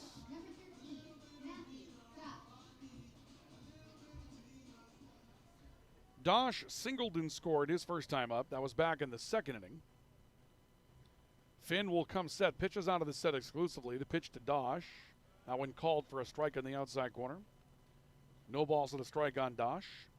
Dosh later scored in that 5-run second inning for Grand Forks. The 0-1 pitch. This one's hammered to left center field, but at Brody Strom, who covers some ground again, and he'll make the catch for out number 2. Good piece of the baseball struck that time by Matt Dosh, but put up in the gap, and Brody Strom has shown us some range tonight for West Fargo. 2 away, bases empty. Leighton Pribula singled and scored back in the second inning. And Pribula stands ready. Swing and a miss. Took a hack at some high heat. And it's no balls and a strike on Pribula. 5 runs on 3 hits for the Royals. 3 runs on 5 hits for the Patriots. Pribula swings and hits one back to the screen. No balls, 2 strikes to Leighton Pribula. Finn trying to make it an efficient inning. He's shut down 5 in a row since coming in relief. The 0-2 pitch misses high and tight. The count goes to a ball and 2 strikes. Pribula ready. The 1-2 from Finn. Curveball, he checked his swing. Pitch missed just low for a ball, and the count will go to 2 balls, 2 strikes. That was a good pitch. It was out of the zone, but that was a good pitch to look at, and Pribula just barely held up. The 2-2 pitch, swing and a miss, got him on a fastball for strike 3, and that's 6 up and 6 down for West Fargo pitcher Luke Finn today. He struck out 2 in relief work, and Grand Forks goes away nothing across in their half of the fourth inning. 4 full into the books here at Kraft Field. Once again, your score, the Royals 5, the Patriots 3. This is our coverage of high school and Legion baseball on the Rivards Turf and Forage, Grand Trailer Sales Sports Network, and KNOX Live Sports. Hey, this is Pastor Paul. I'd like to welcome you to Hope Church, especially if you're a person that doesn't have a place where you hang out spiritually. We would love for you to come and experience hope and find God. Hope Church, 9, 10:30, and 6 p.m. on Sundays. For more information, you can check out gfhope.org. Pick 6 for $19.99, a perfect meal for 2. That's gotta rhyme. Well, how about munching on Pick 6, my mouth going yap, yap. People always staring at my wings, they go flap, flap. Dave is so surprised because he didn't know I rap. Pick 6 meal for 2 for $19.99. H&S Electrical Services is proud to support local high school sports. From homes to industry, we deliver safe, reliable electrical solutions. Locally owned and operated, our skilled team ensures quality and service you can trust. H&S, trusted in your homes and businesses. We go to the top of the 5th inning after 4 innings of play. Grand Forks leading West Fargo by a score of 5-3. Grand Forks doing all of their damage in the second inning this afternoon. 5 runs in the second, but West Fargo's chipped away. Got 1 back in the third, 1 back in the fourth. And pivotal innings coming up here as the top of the lineup comes to the plate for the 3rd time today. Brody Medina due up for West Fargo. Xander Wayne enters his 5th inning of pitching work and delivers a strike on the outside corner. Count goes to 0-1 on Medina. Ground ball out to short and a fly out to right field so far today for the West Fargo second baseman. The 0-1 pitch, that one grounded towards third. Crisp one hopper, gloved by Rykow. Throws way off base, and beating it out up at the first base side will be Medina. Another error for Grand Forks this afternoon. That one will be charged to Rykow. Gloved it well, had time. Kind of pulled the ball, throwing it across the diamond. And once more, West Fargo has a runner in, at least on base, not in scoring position, but in a place where they can start to do damage. And credit to West Fargo here, falling behind by 5 runs, and they've stayed patient, been more than willing to pick away, score a run here and there, and keep the threat on. As Wayne misses low and away with a fastball to Jake Dangerud. And it's a ball and no strikes to Dangerud, who doubled his last time up in the third and is 1 for 2 today. Medina away from first base, the 1-0. That one called a strike just below the belt. Count level on Dangerud at a ball and a strike. Medina edges away from first base. A look that way by Grand Forks pitcher Xander Wayne. Sets at the buckle in the 1-1 pitch. This one into the right center field gap. It'll drop for a hit. A turn by Medina at second base. He's on his way to third, and West Fargo's got him cooking at the corners with nobody out in the fifth. Well, that throwing error in this situation really stands out now. You've got a situation here where West Fargo, instead of having 1 out, 1 on at first, which might not scare you too much, now in a situation where it's runners at the corners and nobody out, and that definitely gives you a very different look in this scenario. So runners on the corners, no one out, and 3, 4, and 5 coming to the plate now for West Fargo in the visitors' half of the 5th inning, led by Max Zinker, 0 for 2 here today. Wayne delivers, fastball misses away for a ball. After tonight, West Fargo is on their way to South Dakota for a very busy 4 days that they will have in, call it tournament play or jamboree play. 1-0 pitch, bunt is shown and withdrawn. Pitch misses low for a ball, and the count goes to 2 balls, no strikes. The Patriots will go to a Rapid City. And they're going to see, looks like 4 different teams over the course of 5 games. The 2-0 pitch, uppercutted in the air to center, shallow, long run. Tostenson coming on, makes the catch, throwing back into the infield. It's cut off, but everybody holds their position. And a good run by Tostenson in center to catch up to that ball from Zinker for the first out of the inning. Medina holds his ground at third, Dangerud at first.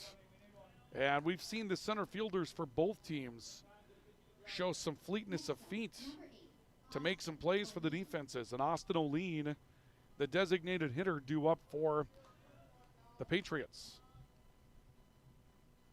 Still runners at the corners with 1 out. O'Lean 0 for 2, couple of ground outs, both to the right side. Once to first, once to second. Pitch to him. He swings and drives one into the right field corner, and it's on the line. Fair ball, or have they ruled foul ball? They're ruling foul ball. Boy, from the angle we had on that one, no way to know. That was very, very close to the line. Home plate umpire Ryan Ingeman was up the base path and took a look at it and immediately ruled foul ball. And now we're going to see Nick Chine, the head coach of Post 6, come out and talk with his defense. And this will give Coach Rowe of West Fargo an opportunity for an offensive conference.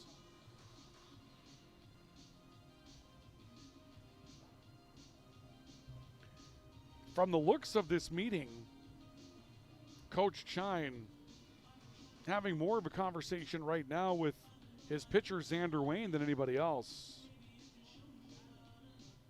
Meeting broken up. No argument at all from West Fargo about foul fair on that rope into the right field corner. And man, was that one tough. Home plate umpire Ingeman now talking about it with Austin O'Lean at the plate. I've worked more than a couple of games with Ryan Ingeman, and O'Lean just kind of asking Ingeman, what did you see? Ingeman telling him exactly what he saw. And Ryan ruled foul ball immediately. No balls and a strike. O'Lean stands back in, runners again away from first and third. And the pitch to O'Lean down low for a ball. It's a 2-run game in the fifth. West Fargo trailing 5-3, but the Patriots with runners at the corners and 1 out in the inning. And they've been hitting the ball well as of late. A set by Wayne, the 1-1 pitch, driven foul to the right.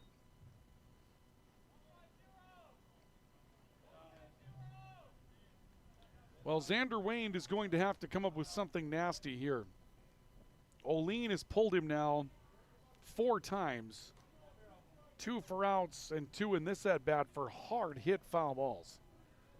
And we'll see what Xander has up his sleeve to go after O'Lean. A ball and 2 strikes. Wayne checks the 1-2. Breaking pitch, he got a piece and fouled it off the mask of Ryan Ingeman. Remains a ball and 2 strikes. West Fargo will play the Rapid City Hard Hats Thursday. Idaho Falls in Rapid City on Friday. The Hard Hats again on Saturday. And then on Sunday, Bennington and Lincoln East to wrap up their stay out in western South Dakota. Their next game's out.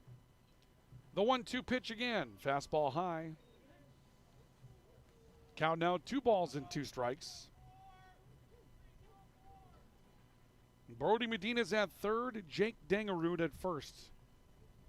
1 out in the inning. And Xander Wayne looking for a big out here in the fifth. Wayne will check over to first base. And now makes a move that way. That will chase Dangerud back to the bag head first.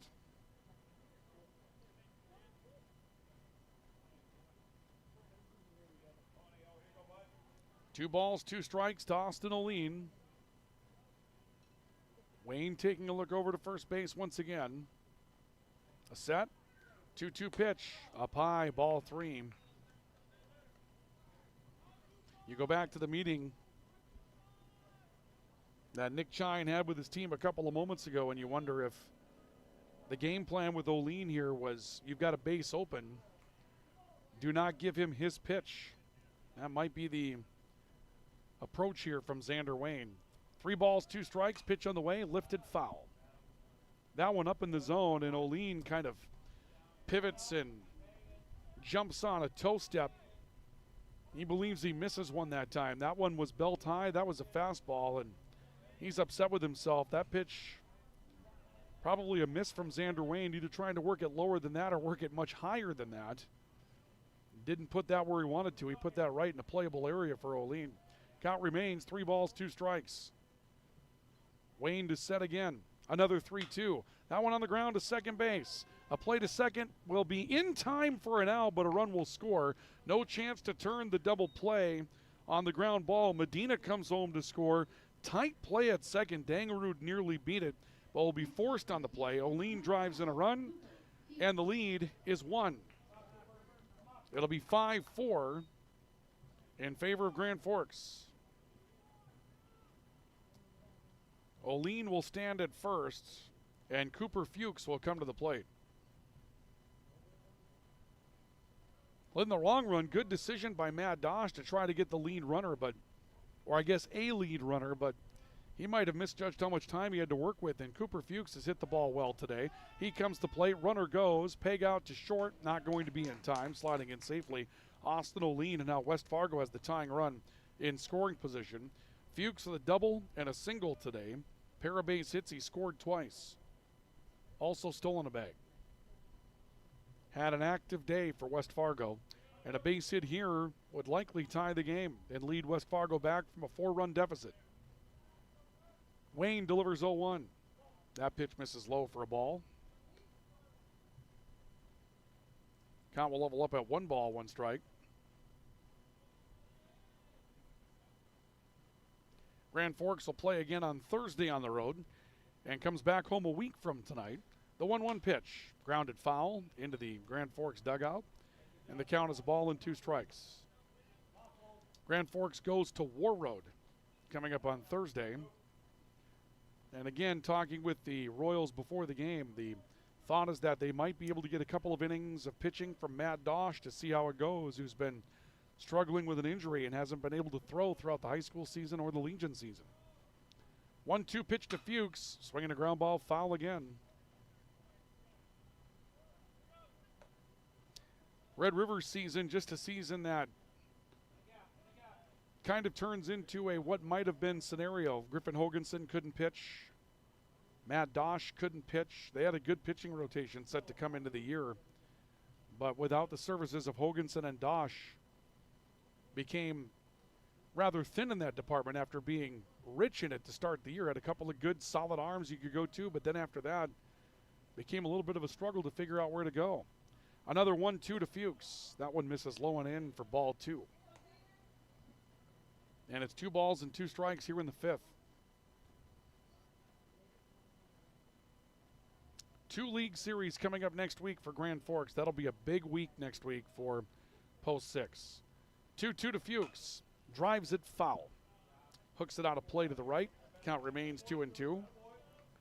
Grand Forks will face Fargo post 400 on Tuesday. And then the Bismarck Governors on Thursday. And that's a week that could mean a lot as far as where they end up in final positioning, getting ready for a state tournament push at the end of the year. Still 2 balls, 2 strikes to Cooper Fuchs. Wayne checks the runner, 2-2 pitch. Again, grounded foul, pulled right in to the Royals dugout.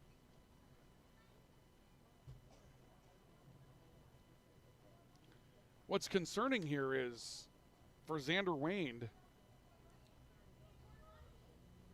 West Fargo really seems to have caught up with the timing of his pitches. He hasn't been able to throw the ball by someone. He's been able to strike out Brody Strom a couple of times today in the number 7 spot in the order, but has struggled to get a ball by these West Fargo hitters for a bit. Look back at second again. Another 2-2, high and tight for ball 3.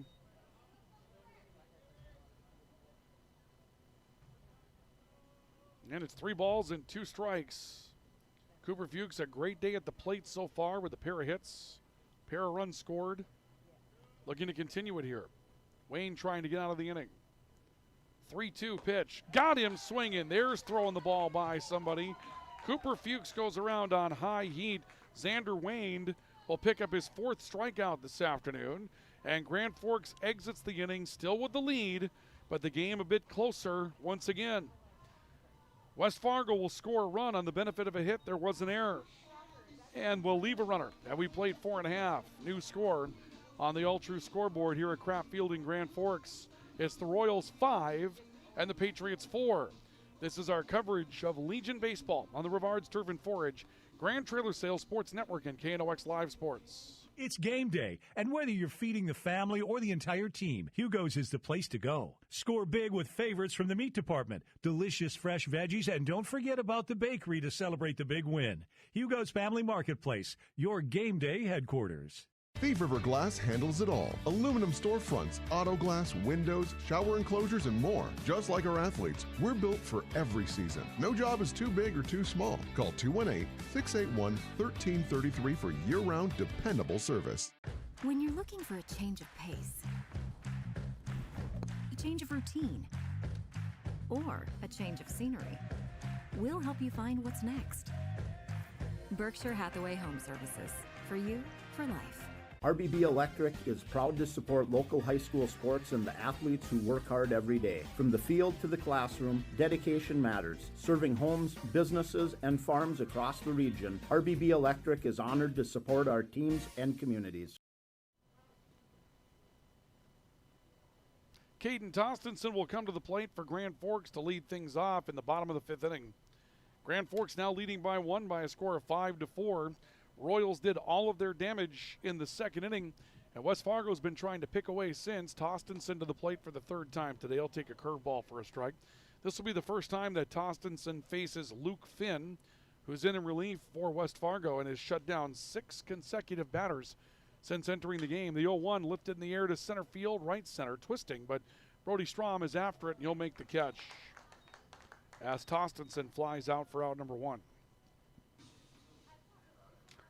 7 in a row now for Luke Finn since coming in relief. And Gabe Shower will come to the plate. Shower doubled his last time up. 1 for 2 so far here today. And the first pitch on the way to Shower, a changeup for a strike. West Fargo comes in after playing yesterday in a pair of games, defeated Jamestown, swept a doubleheader, but things a little close for comfort in game 1.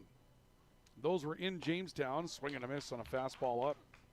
Count will go to 0-2. And I'm sure West Fargo fans know what I'm talking about when I mention that you go to Jamestown, a lot of things can happen over there in the Buffalo City. Shower stands ready, 0-2, and a swing, a flare to left field. Stepping up is Landon Zink. He'll make the catch. And Shower will fly out. That's now 8 in a row retired by Luke Finn. 6-5 in game 1 for West Fargo in the front end of that doubleheader yesterday. Jamestown scored 3 in the bottom of the 7th in a comeback effort, but came up a run short. And then the Patriots with an 18-1 win in game number 2 in 5 innings. They scored 8 in the 5th after scoring 10 in the 1st, 2nd, and 3rd. They scored 9 in the first 2 innings, then scored 8 more in the 5th, and won that one going away after that first one did get a little too close for comfort for West Fargo. Rylan Corinta takes one out of the zone for a ball. The 1-0 pitch to him. Called a strike on the inside corner. That'll bring the count level at 1 ball and 1 strike. Corinta, a strikeout and a ground out so far today. Steps up again. And the 1-1 pitch to him. That one high. Count 2 balls and a strike on Corinta. This will be the end of the order for the first time for Luke Finn. The 2-1 pitch, curveball, outer half for a strike. When he sees Rykow, whether it's this inning or next, that will be the second time through the order against him for Grand Forks. 2-2 pitch. That one lifted the other way, down the left field line. That's a base hit for Rylan Corinta. Corinta digs around first base and now going to make the late move as the ball was bobbled out in left field, and Corinta's got a pair of bags for Grand Forks.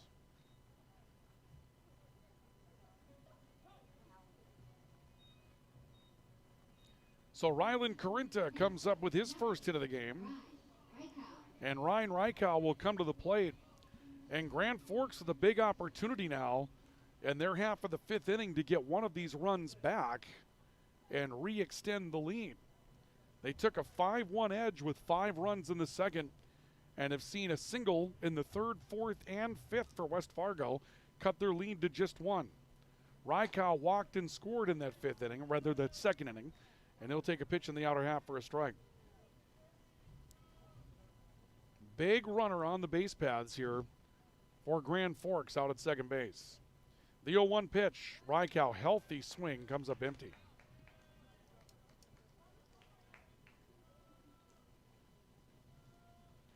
No balls, 2 strikes on Ryan Rykow. He grounded out to second base his last time up.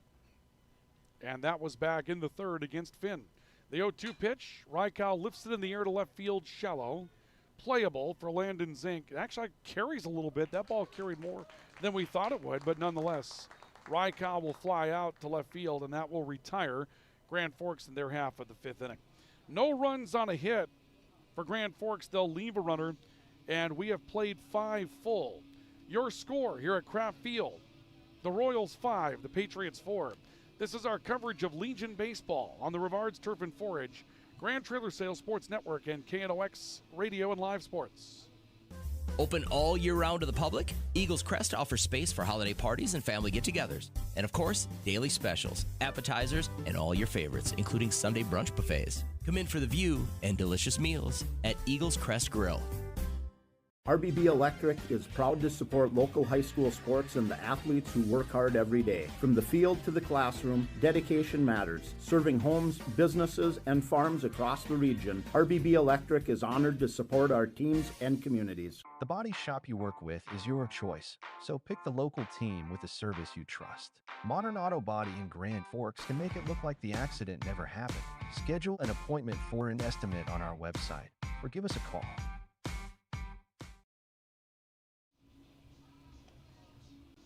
Welcome back to our coverage of Legion Baseball on the Rivards Turf and Forage Grand Trailer Sales Sports Network, KNOX Live Sports. Glad to have you along with us here today as we'll play into the 6th inning.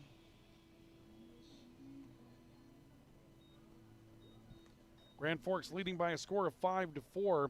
Pivotal inning here for Xander Wayne in Grand Forks. Bottom four due up here for West Fargo, and the Patriots are going to get back to the top of their order no matter what. But we've seen Jed Collins, Ryan Camarillo, and Landon Zink, number 6, 8, and 9 in the order, have some success today. As Jed Collins steps in and laces one to short. That's snared out of midair by Alex Seaver for the first out of the inning. Jed Collins is getting absolutely robbed this afternoon. Collins with a single back in the second, destroyed a ball to center for a line drive out, and now laced one to short for a line drive out.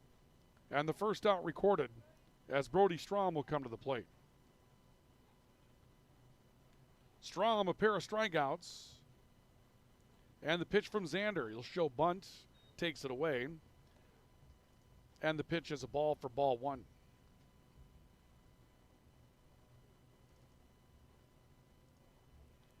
A ball and no strikes to count. Here's a drive to center field. Coming on, Caden Tostenson, and Tostenson will make the catch. Strom will fly out to center for out number 2.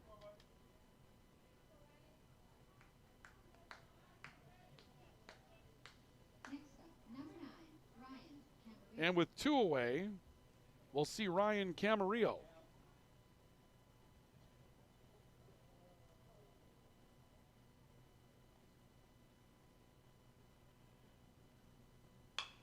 Camarillo swings and grounds one in the hole deep between short and third. Seaver backhands it. Long throw across the diamond. Not going to be in time to get Camarillo, and that'll be an infield hit.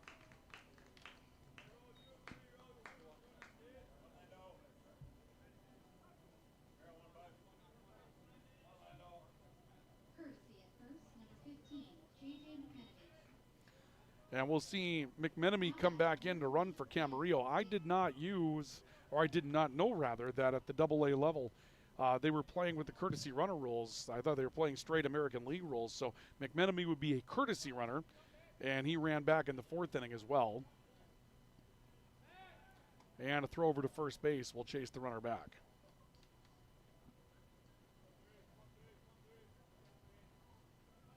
Well, that's the tying run for West Fargo here in the 6th. And the pitch misses away to Landon Zink for a ball. The count will go to a ball and no strikes.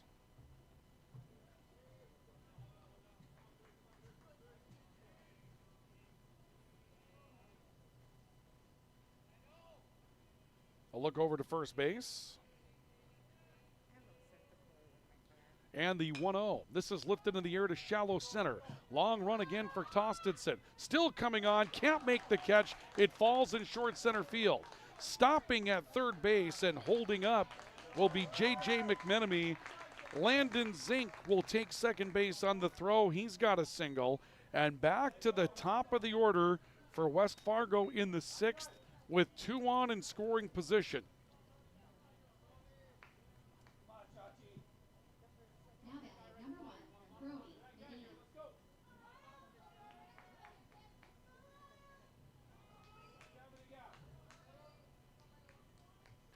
So to the top of the order, Brody Medina will come to the plate with 2 aboard in scoring position, representing the tying and go-ahead runs for West Fargo in the 6th. And the pitch, swung on, hit foul off of David Larson's right foot. And Larson struggling. The catcher for Grand Forks had set up with a step away from his body, and Medina fouled that off, and it hit David Larson right in the shoe. And right now he's trying to shake that off, and he's having a problem even putting weight on that right foot. Home plate umpire Ryan Ingemann's walked the baseball back out to Xander Wayne.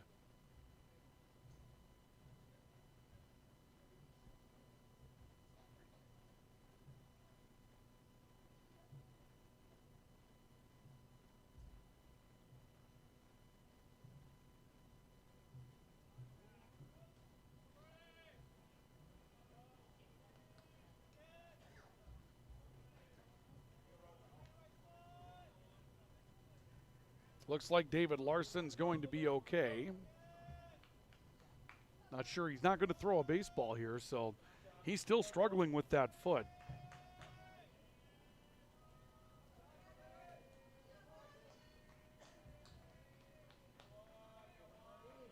And here comes the 0-1 pitch.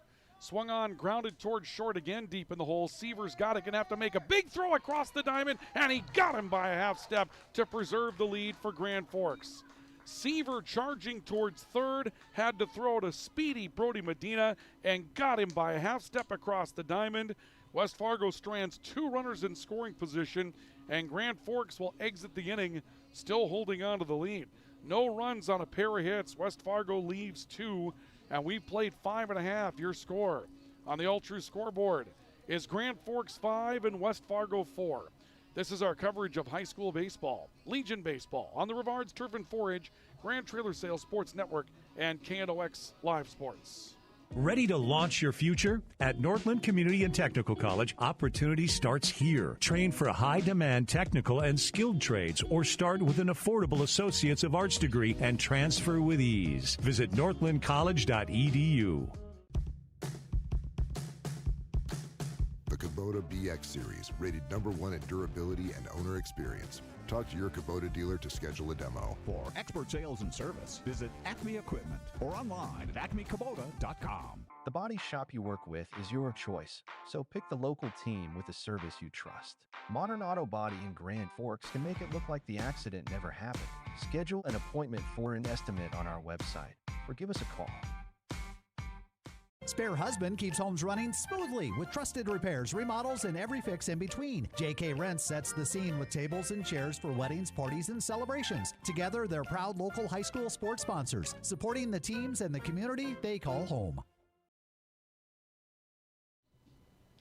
We go to the bottom of the 6th inning. Grand Forks leading by a score of 5-4. Xander Wayne will lead things off for Grand Forks against Luke Finn, who's been great in relief today for West Fargo, and he delivers a pitch up. It's waved through and missed by Xander Wayne, and the count will go to no balls and a strike on Xander Wayne. 3 innings, Luke Finn has faced 10. The 0-1 pitch is lifted foul back behind the plate. The count quickly, no balls and 2 strikes. Rylan Corinta with a double back in the 5th inning. That's the only hit so far off of Luke Finn through 3 innings of work. He struck out 2, has not walked a man. The 0-2 pitch to Wayne bounces in front of the plate. Count now a ball and 2 strikes. Wayne on the day has walked and scored and popped out. A set by Finn, the 1-2 up high. Count will go to 2 balls and 2 strikes.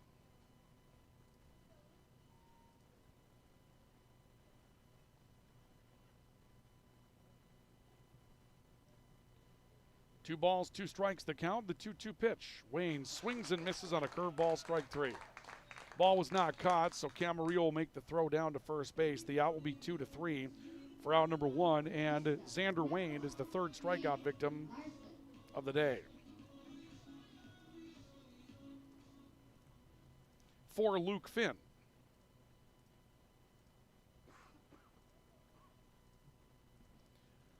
And a swing and a miss by David Larson as he starts his at-bat, and the count will go to no balls and a strike on David Larson. Larson, a couple of strikeouts today. Those have come in the 2nd and 3rd innings. The 0-1 pitch, that one called a strike. And the count now a ball and 2 strikes.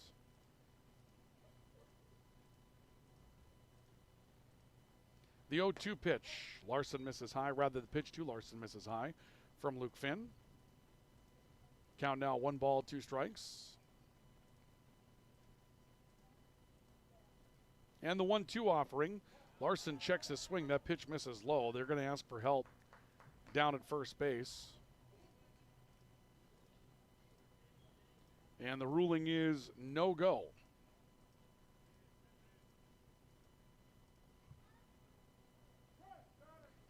And time will be called by David Larson. The count will remain 2 balls, 2 strikes.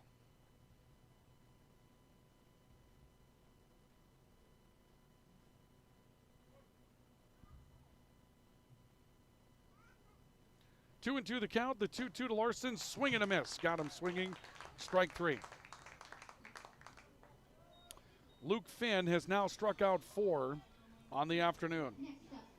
And Alex Seaver The last chance for some offense before Grand Forks before they go chasing a win in the 7th. And looking ahead to the West Fargo 7th, 2, 3, and 4 due up. They've got a good spot in their order to try to attack with. The pitch on the way. Seaver swings and hits one in the air to left field.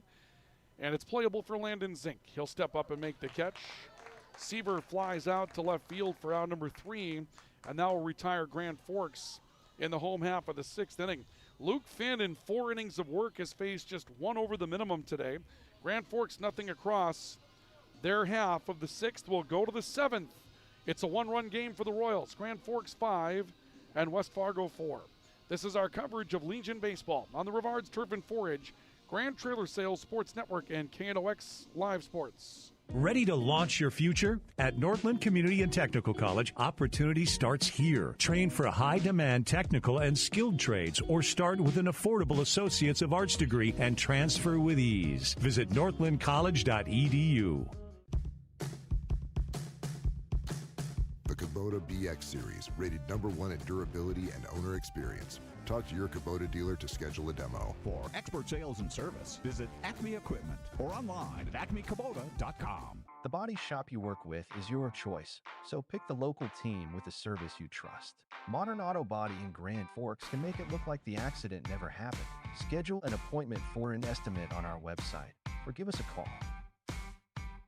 Spare Husband keeps homes running smoothly with trusted repairs, remodels, and every fix in between. JK Rents sets the scene with tables and chairs for weddings, parties, and celebrations. Together, they're proud local high school sports sponsors, supporting the teams and the community they call home. Well, this is where you got to go and win a baseball game if you're Grand Forks. A 5-4 lead for the Royals. They did all of their damage in the 2nd inning against Josh Gustafson. Luke Finn comes in. 4 innings of relief thus far and has pitched a beauty for West Fargo, but Grand Forks still has the lead by 1. And the Royals will have to face the teeth of the West Fargo lineup. That's what West Fargo did for themselves by getting a run back in the 5th inning, rather 6th, well, no, it would have been the 5th. When they got that run back, that really allowed them to turn their lineup back over and make sure they got back to the top of their lineup again before the game is over. You get to the 5th and you're down a couple of runs. You got the top of your order coming up to start that 5th inning, and you know you got to make something happen, so you get 2 more opportunities with that group of hitters, and they did that back in the 5th and had a couple of base hits in the 6th as well just to extend the game. Those hits by Camarillo and Zink didn't score anything, but here's a line shot to right field for a base hit for Jake Dangerud that shows you just how big those hits were. You go back to the 6th inning, Camarillo singling, Landon Zink singling, and when you see those things happen, what that means in a baseball game is instead of having 9, 1, and 2 due up here in the 7th inning, you've got 2, 3, and 4 due up, and those are big hits to get, even if they're not productive.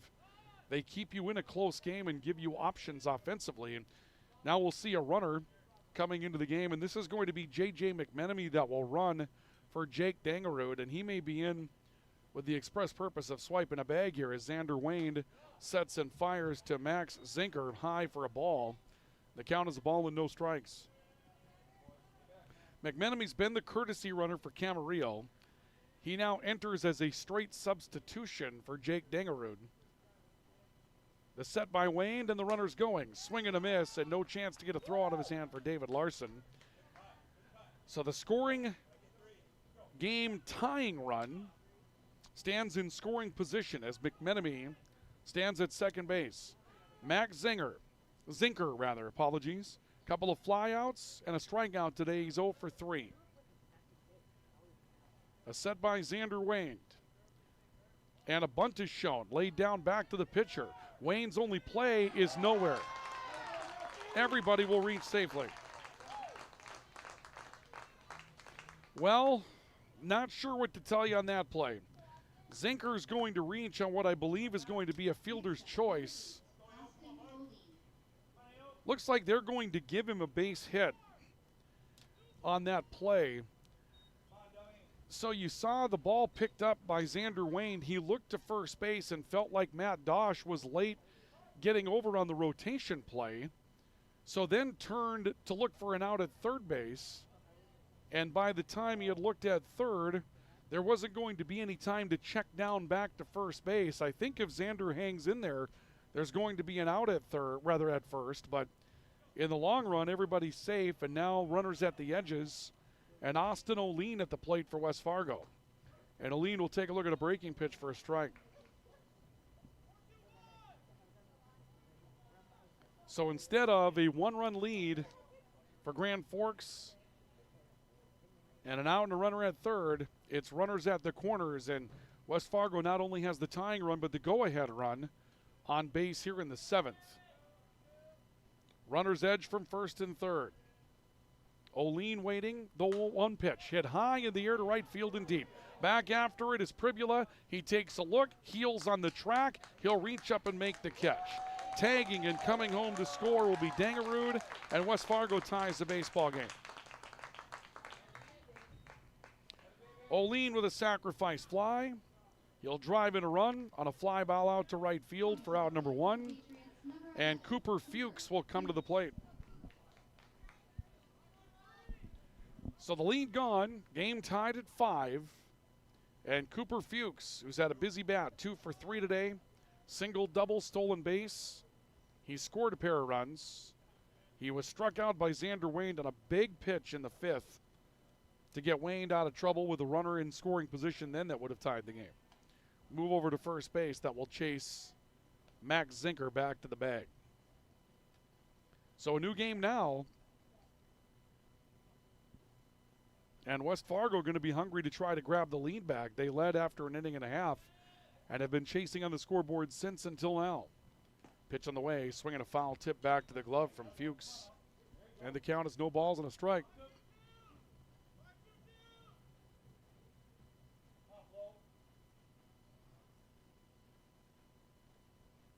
Zinker edges away from first base. Wayne taking a long look in for a signal. Has what he's looking for. And the 0-1 pitch. Up high. Another back pick by David Larson. Not in time for a tag down at first base. And the count's level at 1 ball, 1 strike.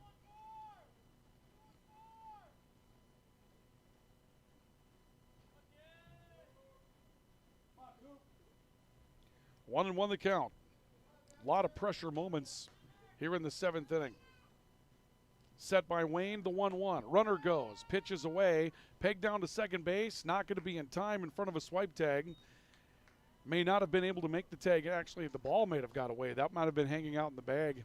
Couldn't see it from here. It kind of blended in with the base, but it looks like Alex Seaver went over and picked it up. So the go-ahead run for West Fargo now in scoring position. And Cooper Fuchs, the 2-ball, 1 strike count. Zinker stands away from second base.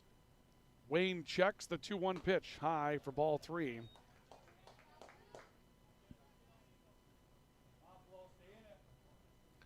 Three balls and a strike, and the back half of the order for West Fargo has been just fine today.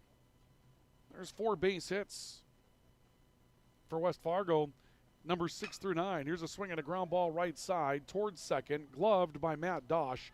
He'll make the play to first for an out and will advance Sinker on to third. So Fuchs will ground out for the second out of the inning. And what will this look like for Grand Forks going to the bottom of the 7th? Go ahead run down at third.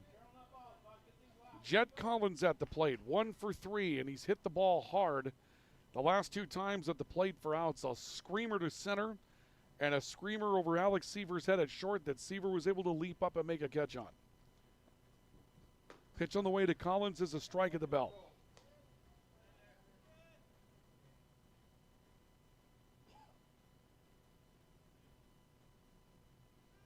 Nothing in 1, and the 0-1 pitch. Lifted in the air to center field. It's right at Caden Tostenson, and we'll go to the 7th, the bottom of it, with Grand Forks a chance to win the baseball game in their final at-bat. But West Fargo ties it up. They'll score a run and a pair of hits, and they will leave a runner. We have now played 6.5. Your score on the All True scoreboard: Patriots 5, Royals 5. This is our coverage of high school baseball. Legion Baseball, rather, on the Rivards Turf and Forage, Grand Trailer Sales Sports Network, and KNOX Live Sports.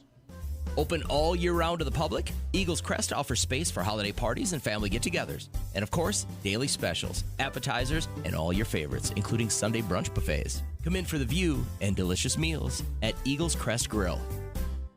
Whether it's a golf course, your lawn, a pasture on your farm, cover crop, or even a food plot to help you get that big buck, Rivard's Turf and Forage of Grand Forks has developed, mixed, and packaged the premium specialized seed you need for almost every application. Go to rivards.com.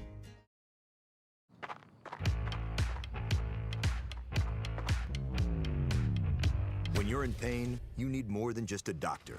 You need a problem solver. Count on All True Orthopedics and Sports Medicine and get back to what moves you.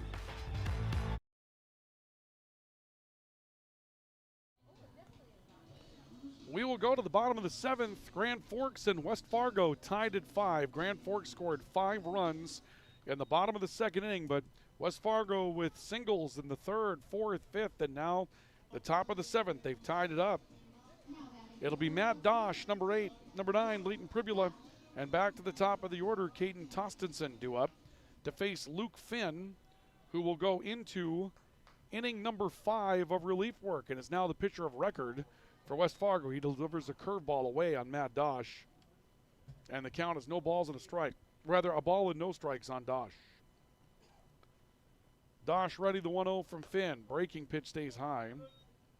Count 2-0. Dosh a single back in the 2nd inning and a fly out to center. The second time around was against Luke Finn. He's 0 for 1 against Finn today. 2-0 pitch. Swinging a foul back to the screen. Finn in 4 innings of relief work has faced just 1 over the minimum. Gave up a double to Rylan Corinta, but retired the first 8 that he's seen. He's retired the last 4. The 2-1 pitch. Curveball lifted in the air to center field. Well hit, but back after it, Brody Strom. That jumped off the bat, but Strom has room to make the catch on Dosh. Boy, the way that left the bat, looked like that ball could do some damage. Leighton Pribula will come to the plate. Pribula singled and scored back in the 2nd inning and struck out in the 4th. 0 for 1 today for Pribula. Luke Finn stands ready. Pitch to him. Misses high and tight for a ball. And the count is a ball and no strikes. Pribula sets the 1-0. This is slapped the opposite way towards right field. Near the line, dying. Long run to get to it for Cooper Fuchs. He'll catch up with it. 2 up and 2 down to the inning. And Cooper Fuchs, a chance to face 1 over the minimum through 5 innings of relief work. Stands an at-bat away from being able to accomplish that feat.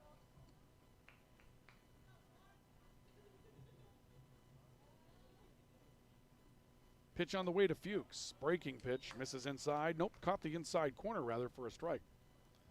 And the count, no balls and a strike on Caden Tostenson. The 0-1 pitch, swing and a miss. Count 0-2. Tostenson 0 for 3. Pop out, ground out, fly out so far today.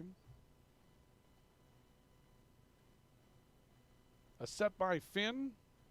And the 0-2 pitch, up high for a ball. Count goes to a ball and 2 strikes.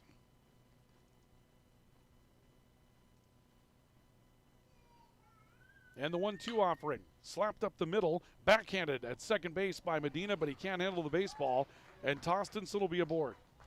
Going to rule that a base hit.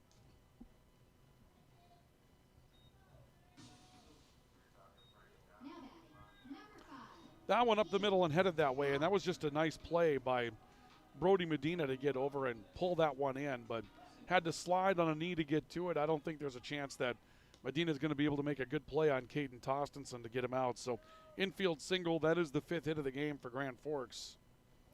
And Gabe Schauer will come to the plate, and we'll see if Tostenson's looking to swipe a bag. Step off here by Finn. Tostenson, the center fielder for Grand Forks, going to have some speed. And, of course, a run here in the 7th is big with the game tied at 5. We'll see how Grand Forks decides to play it. Schauer stands ready. Pitch to him. Hard hit towards second. Gets beyond the glove of Medina and rolls into right field. Tostenson digging for third. There's a play there, not in time. Good throw from the right fielder, Cooper Fuchs, but not in time to catch Tostenson, and the winning run is down on third base for Grand Forks here in the 7th.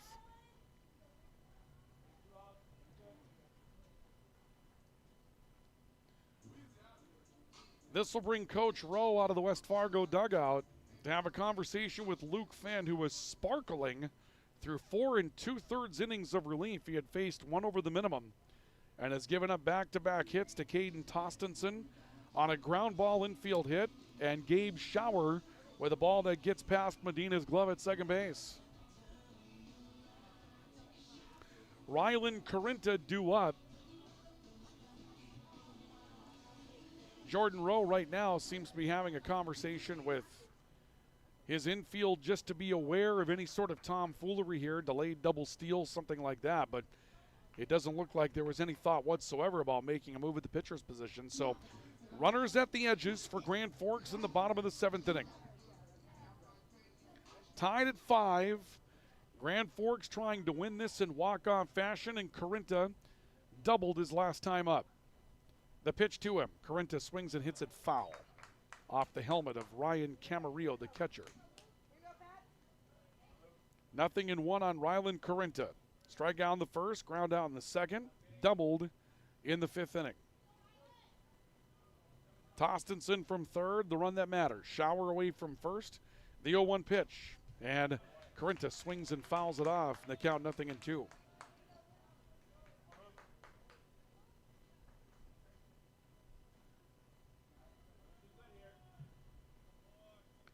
No balls, 2 strikes the count. Runners their leads from first and third. The 0-2 from Finn misses inside. Ball now, a ball and 2 strikes, or rather the count now, a ball and 2 strikes.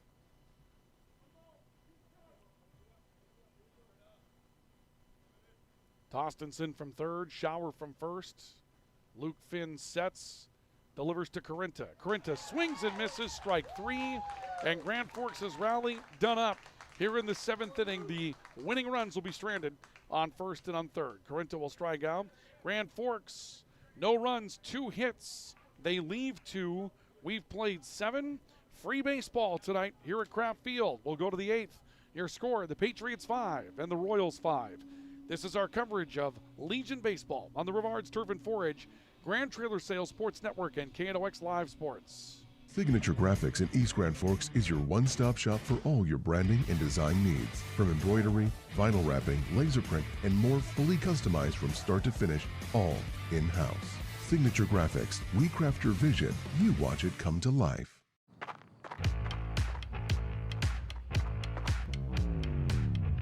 When you're in pain, you need more than just a doctor. You need a problem solver. Count on All True Orthopedics and Sports Medicine and get back to what moves you. It's hard to explain what this feels like. We could try to put it into words, but nothing compares to experiencing it for yourself. You just have to get in the seat. Visit True North Equipment at any of our 10 locations or at www.truenorthequipment.com.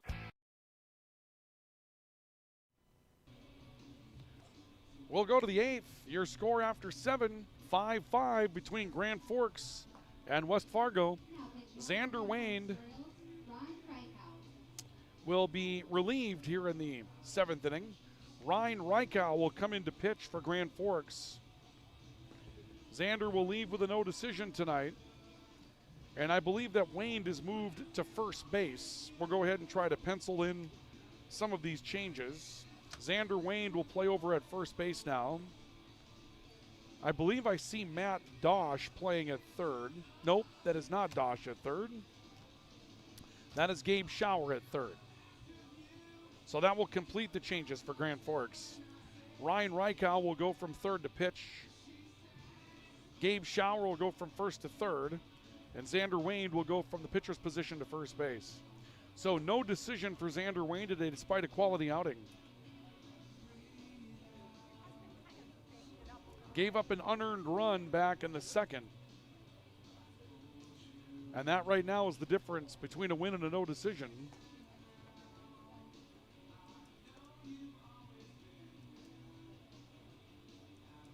And now we'll see what Ryan Reichow can do from the pitcher's position. With the bottom third of the order for West Fargo due up. Brody Strawn, Ryan Camarillo, Landon Zink due up for West Fargo. In the West Fargo half of the 8th inning. Brody Strom 0 for 3 today. Pair of strikeouts and a fly out to center field. Lights continue to stay on here and having some effect on the game already. That's how dark the skies are off to our west. We do see some umbrellas out there. The light sprinkles have continued. And the first pitch from Reichow bounces in front of the plate to Brody Strom. And the count is a ball and no strikes. 5 runs, 10 hits for West Fargo through 7 innings of work. 5 runs, 6 hits, 3 errors for Grand Forks. A set by Reichow. And the 1-0 pitch. That one misses low for ball 2.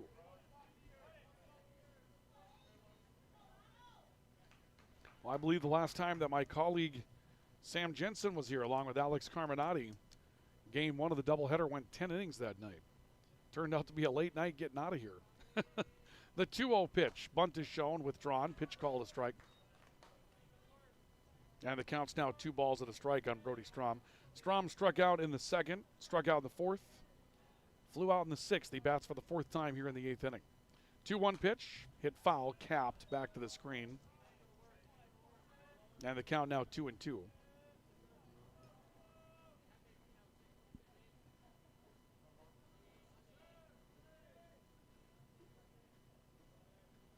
Two balls, 2 strikes to Brody Strom.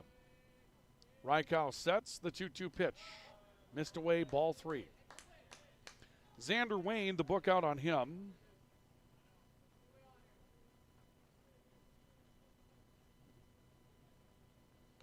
I believe he's going to end up surrendering a pair of unearned runs this afternoon as we take a look at it. Preliminary numbers here for Xander Wayne. 7 innings of work, 5 runs, 3 earned on 10 hits. He struck out 4. Wayne did not walk a batter this afternoon, did not hit a batter this afternoon. 3-2 pitch, hit foul to the right, not a play off the bat of Brody Strom. So you give up 5 runs, 3 of which were earned, scattered out 10 hits. How do you give up 5 runs on 10 hits? You do that by not walking anybody, not hitting anybody, and probably good enough to get the victory today for Grand Forks, but a couple of unearns put this in the position that it's in, and here's ball 4 as a pitch misses away on Brody Strom, and we play into the 8th inning. That'll be the first walked batter of the day for West Fargo. Ryan Reichow will issue a base on balls to Brody Strom, and Ryan Camarillo will come to the plate for West Fargo.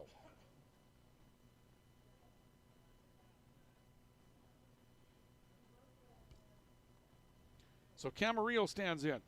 Singled his last time up. Look over to first base. Runner goes. And the pitch called a ball, I believe. Tag applied at second base. Not going to be in time. Sliding into second base safely is Brody Strom. The pitch was called a strike, if I'm not mistaken. And the count will go to no balls and a strike on Ryan Camarillo. So the go-ahead run for West Fargo now stands in scoring position with nobody out. Camarillo's been aboard twice. He's 1 for 3 today. He reached on an error back in the 4th inning. The 0-1 pitch, Camarillo shows bunt, takes his bunt away. Pitch called a strike, and it's no balls, 2 strikes on Camarillo.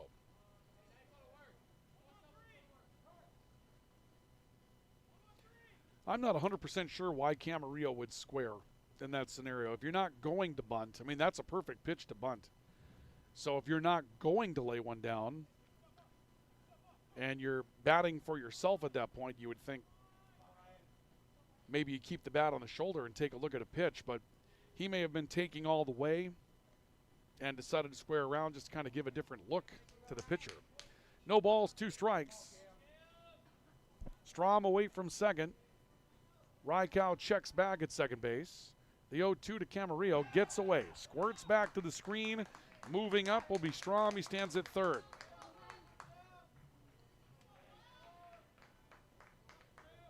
Should this not go the way of Grand Forks today, defense is going to be the thing that comes out of it as the difference in the baseball game between these two teams.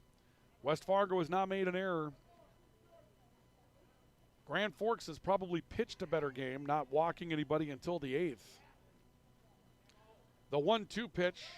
That one gets away from David Larson. Charging home from third is Strom. He'll score. And West Fargo takes a 6-5 lead. That'll be a pass ball on David Larson. And a run will be scored here in the 7th without the benefit of a hit. A walk, a stolen base, a wild pitch, and a pass ball. And West Fargo takes a 6-5 lead as Camarillo bats with a 2-2 count. The 2-2 pitch to him misses low for ball 3.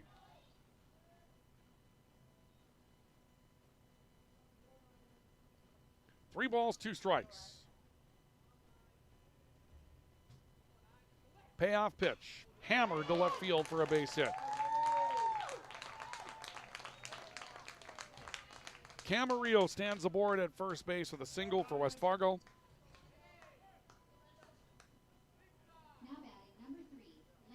And this will bring Landon Zink to the plate.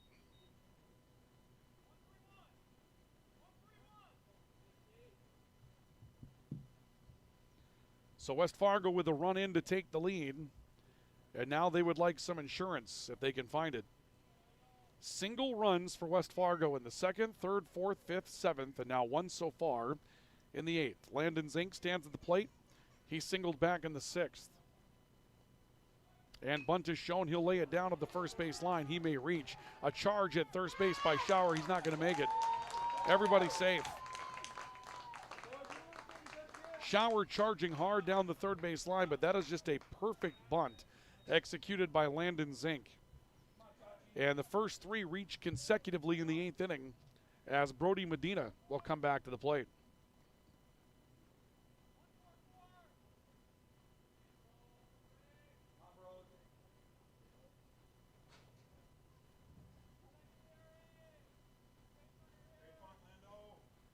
David Larson behind the plate with a bit of a delay as he's readjusting his left shin guard.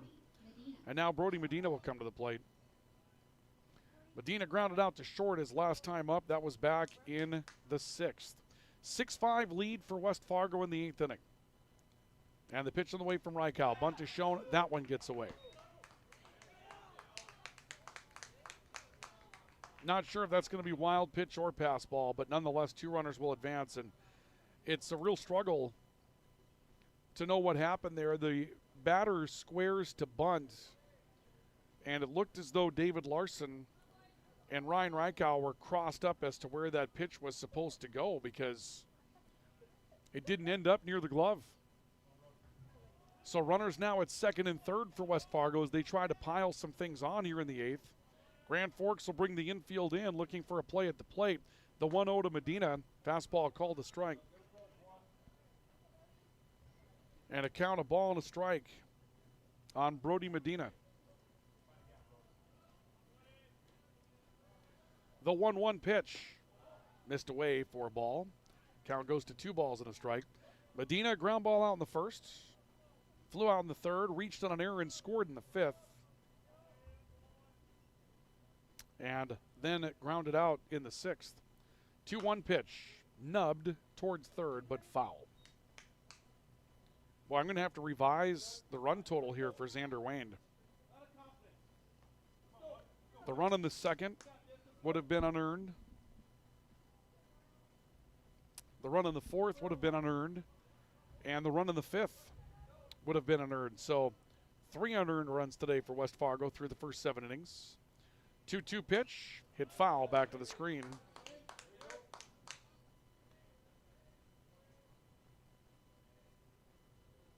That's a really tough run through the gears today for Grand Forks defensively. Wayne gives up 5 runs, 2 earned in 7 innings of work, and certainly pitched well enough to win the baseball game. Grand Forks got 5 runs in the 2nd, but the defense has been a breakdown. 2-2 pitch on the way. That one misses low for ball 3.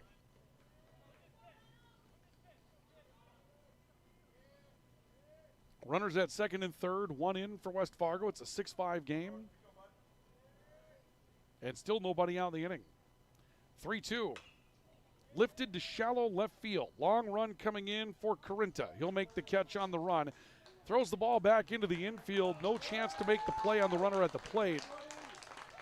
I wonder if Grand Forks wouldn't have appealed at third as Camarillo comes home to score and what will be a sacrifice fly for Medina. I thought Camarillo had a bit of a jump, and I know that those of you that are West Fargo fans might say, okay, kind of being a homer there. Not really, though. That ball was hit to left. You had a good look at both things simultaneously, and boy, it looked like a bang-bang lead from Camarillo, but perhaps just a really good job of tagging up in that situation. And Camarillo comes home to score as Medina drives in a run with a sacrifice fly, and now another ball on the turf. Larson able to get to it, and Jake Dangerud will have the count of ball and no strikes. Dangerud singled to eventually score the game-tying run in the 7th for West Fargo. 1-0 pitch from from Ryan Rykow. Lifted in the air, foul, and that will twist out a play to the right. The count's now leveled up at 1 ball, 1 strike. Now a 7-5 game for West Fargo. Grand Forks will have the middle third of their order due up in the 8th inning. So a chance to be productive, but they've had a tough run offensively since they scored the 5 runs in the 2nd inning. Rykow looked back at second base, the 1-1 pitch. That one twisting foul to the right. That will be out of play. Dangerud doubled back in the 3rd inning. Singled and scored the game-tying run in the 7th along with the stolen base. He also singled in the 5th. So 3 for 4 today for Jake Dangerud. He's had a nice game at the plate for West Fargo. A ball and 2 strikes. And the 1-2 pitch. Hit foul back to the screen.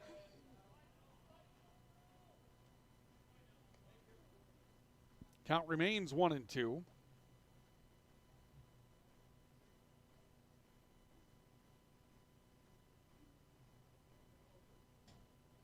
Game just a little over 2 hours old, despite going an extra inning tonight.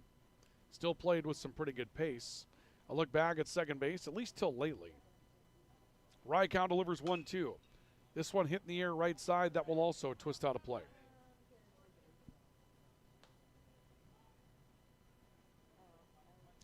And another 1 ball, 2 strike pitch coming up. Landon Zink standing away from second.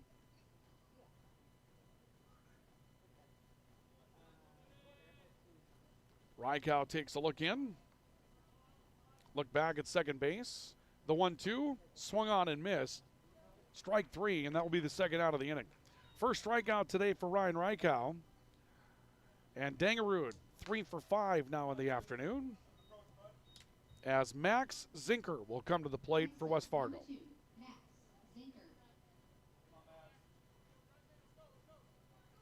Zinker ready.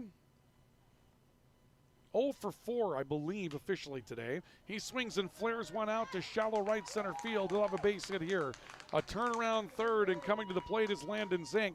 A runner was hung up between the base paths, but the cutoff throw gets away from Xander Wayne, and Wayne is frustrated.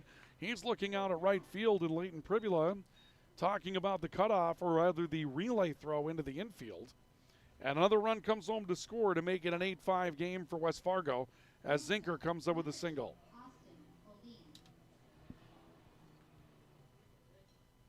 And Austin Oline will come to the plate.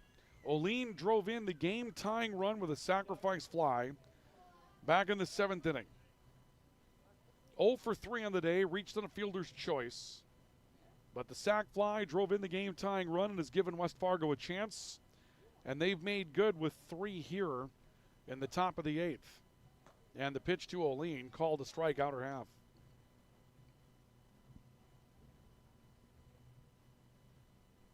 No balls and a strike on Austin Oline. And the 0-1 pitch misses away. Count levels up, 1 ball, 1 strike.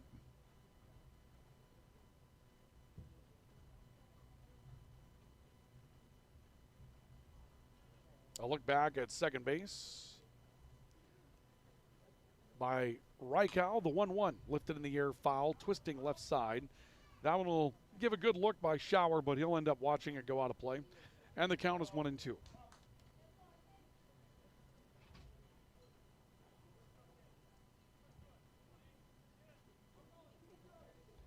A ball and 2 strikes on Austin Oline. Rykow comes set, the 1-2 pitch. This one's fisted, foul territory on the infield. Ends up dropping in front of the West Fargo dugout.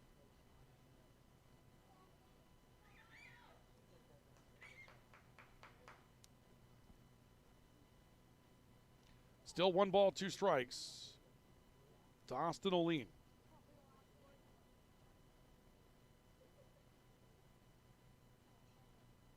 Rykow sets the 1-2 pitch, misses away. Count will level up at 2 balls and 2 strikes.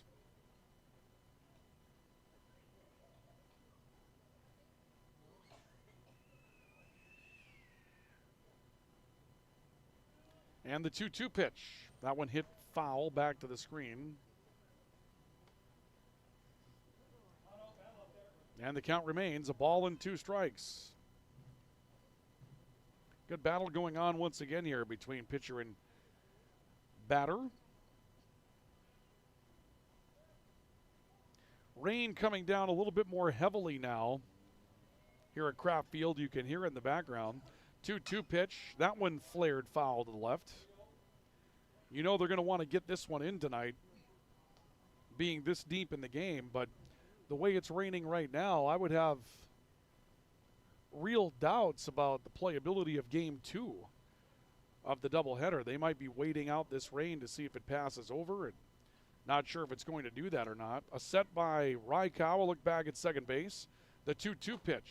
Caught him on the inside corner, strike 3, and Austin Oline is down on strikes as Rykow picks up his second strikeout of the game. But damage done by West Fargo, as the Patriots will score 3 runs on 3 hits. They'll leave 1. We've played 7.5, and the Patriots reclaim the lead. New score on the Ultra scoreboard after 7.5 innings. West Fargo 8, Grand Forks 5. This is our coverage of Legion Baseball on the Rivards Turf and Forage, Grand Trailer Sales Sports Network, and KNOX Live Sports. Signature Graphics in East Grand Forks is your one-stop shop for all your branding and design needs. From embroidery, vinyl wrapping, laser print, and more, fully customized from start to finish, all in-house. Signature Graphics. We craft your vision. You watch it come to life.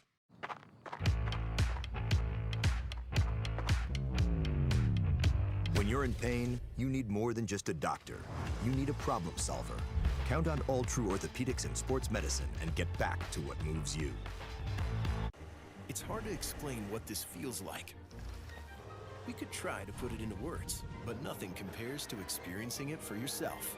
You just have to get in the seat. Visit True North Equipment at any of our 10 locations or at www.truenorthequipment.com.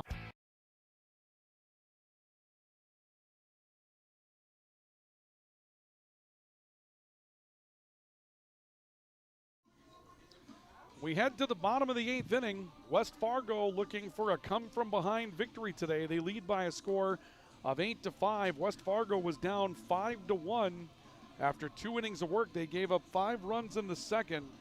Since then, Luke Finn, who goes out there for what will be his 6th inning of relief work today, has been very good. He was excellent through the first 4 innings of relief work. 4 2/3, gave up a couple of base hits in the 7th inning, and Grand Forks put the winning run at third with 2 outs. But he got out of it with a strikeout. Ryan Rykow will lead things off for Grand Forks in the 8th, and Grand Forks needs 3 to stay alive. And Rykow blasts one into the left center field gap. This is a one-hopper off the fence. Rykow will turn around first. He's on his way to second, and it's a stand-up double for Ryan Rykow to lead off the 8th as the Grand Forks bats try to wake up.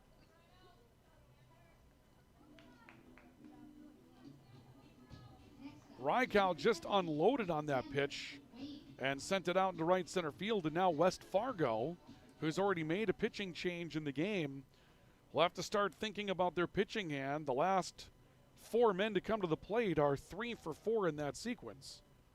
And perhaps Grand Forks has picked up the timing of Luke Finn in this situation as Xander Wayne will step in. That hit him. It did. And Grand Forks going to bring the tying run to the plate here in the 8th inning. First free pass issued by Luke Finn as Wayne is hit by a pitch. And David Larson will come to the plate. So Grand Forks not done yet. Double by Rykow. And Xander Wayne is hit by a pitch. It puts 2 on for the Royals with nobody out in the 8th inning. And Luke Finn now having to pitch himself out of trouble for West Fargo. Still with a 3-1 lead. Pitch on the way to Larson, misses for a ball. Post-game report coming up tonight, brought to you by Spray Advantage and by the Ski and Bike Shop. I'll tell you more about those sponsors as we continue along. 1-0 pitch to David Larson. Here's a flare on the infield. Infield fly rule is called by home plate umpire Ryan Ingham, and David Larson will pop out to the shortstop for the first out of the inning. And Alex Seaver will come to the plate. Ski and Bike Shop, where your next adventure awaits. Trek Bicycles, the best, absolute best in the industry. Great service at the Ski and Bike Shop. And, of course, skis for any occasion, winter or summer. It's time to go out there and take on the great outdoors at the Ski and Bike Shop. Find them on South Washington in Grand Forks. New location, beautiful store. Pitch on the way to Alex Seaver. Hit foul. Count will go to no balls and a strike. Post-game report also brought to you by Spray Advantage. Everything you need for spraying an application on your farm. The difference between Spray Advantage and their competitors is they have what you're looking for in stock. Tips, tanks, nozzles, pumps, grain carts, and seed tenders. The 0-1 to Seaver. You'll check. Pitch will miss away for a ball. 2 locations for Spray Advantage as well. Grand Forks and St. Thomas. Spray Advantage, make them a part of your agricultural game plan now and for years to come. They bring you our post-game report. Tonight, we'll get the totals and a wrap-up coming up following completion of the game. Here's a swing and a high pop fly in the infield, an infield fly called again. And Alex Seaver will pop out to the shortstop for 2 away. It'll be up to Matt Dosh.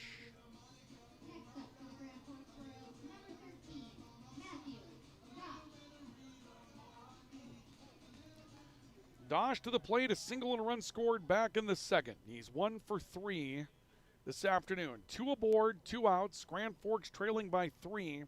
Extra innings here in the bottom of the 8th inning. And Dosh swings and misses for a strike. Be a big win for West Fargo. Big win for Luke Finn as well. 6 innings of relief work. And he's been very good. Threatened, though, in the last couple of innings. The 0-1 is a curveball. Dosh hits it in the air. Foul, right side. Chase is given by first baseman Jake Dangerud. He'll watch it go out of play. And Finn is a strike away from a win in relief. 4 hits through 6 innings of work. Did not walk a batter so far. Has hit a batter. That batter, Xander Wayne, is on first base. But this is a game that Grand Forks will come out of here feeling like they should have won today. Not over yet, but 3 unearned runs through 7 innings. In a game that was tied 5-5 as it goes to the 8th, and against a good team like West Fargo, those mistakes will come back to bite you. The 0-2 to Dosh. Fastball high and tight. Dosh ducks out of the way. And the count will go to a ball and 2 strikes. Runner's edge away. Finn checks the runner at second base. The 1-2. Dosh lays off. Pitch sweeps away. Count 2 balls and 2 strikes. Rain has perhaps let up just a little bit here from its heaviest, but still a pretty steady sprinkle going on right now. Finn is set. The 2-2 to Dosh. He lifts it in the air to center field. Well hit, but Brody Strom back after it. He'll back up and make the catch. Dosh will fly out to center. Grand Forks strands a pair of runners in their half of the 8th inning, and it's a come-from-behind victory today for West Fargo as they will turn away Grand Forks by a final score of 8-5. For Grand Forks in the 8th inning, no runs on a hit. They'll leave 2. And once again, your final score this afternoon will be West Fargo 8 and Grand Forks 5 in 8 innings of play here today. Let's get you a look at our post-game totals that we had for you here today. For West Fargo, it'll be 8 runs on 13 hits. They commit no errors, and they will strand 8 runners on base today. And the win will go to Luke Finn in relief. 6 innings of work. Finn will give up no runs on 4 hits. He struck out 4, did not walk a batter, and hit 1 today in his relief appearance, but throws 6 innings to get the victory today. Shutout innings for Luke Finn in relief. For Grand Forks, it's 5 runs on 7 hits. They'll commit 3 errors, and will leave 6 runners on base.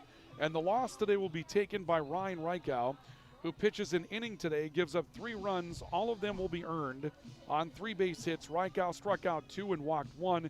Xander Wayne comes away with a no decision and a tough luck no decision as he goes 7 innings today, gives up 5 runs, only 2 of which were earned. He surrenders 10 hits. He struck out 4, did not walk anyone or hit a batter. The loss to Reichow, the win to Finn, 8 runs, 13 hits, no errors, 8 left for West Fargo. 5 runs, 7 hits, 3 errors, 6 left for Grand Forks. And your final score on the All True scoreboard today will be West Fargo 8 and Grand Forks 5 in 8 innings. The game played out in 2 hours and 16 minutes. First pitch at 4:58. Game ends 7:14 Central Daylight Time at Kraft Field and Oxford Sports Complex in Grand Forks, North Dakota. We invite you out to take in Game 2 in person. We bring you Game 1 of our doubleheader today. And again, we'll see you coming up next week for more American Legion baseball for the Grand Forks Royals. And we thank all of you for tuning in around the region. Once again, your final score is West Fargo 8 and Grand Forks 5. This has been our coverage of Legion baseball on the Rivards Turf and Forage Grand Trailer Sales Sports Network and KNOX Live Sports. So long, everybody.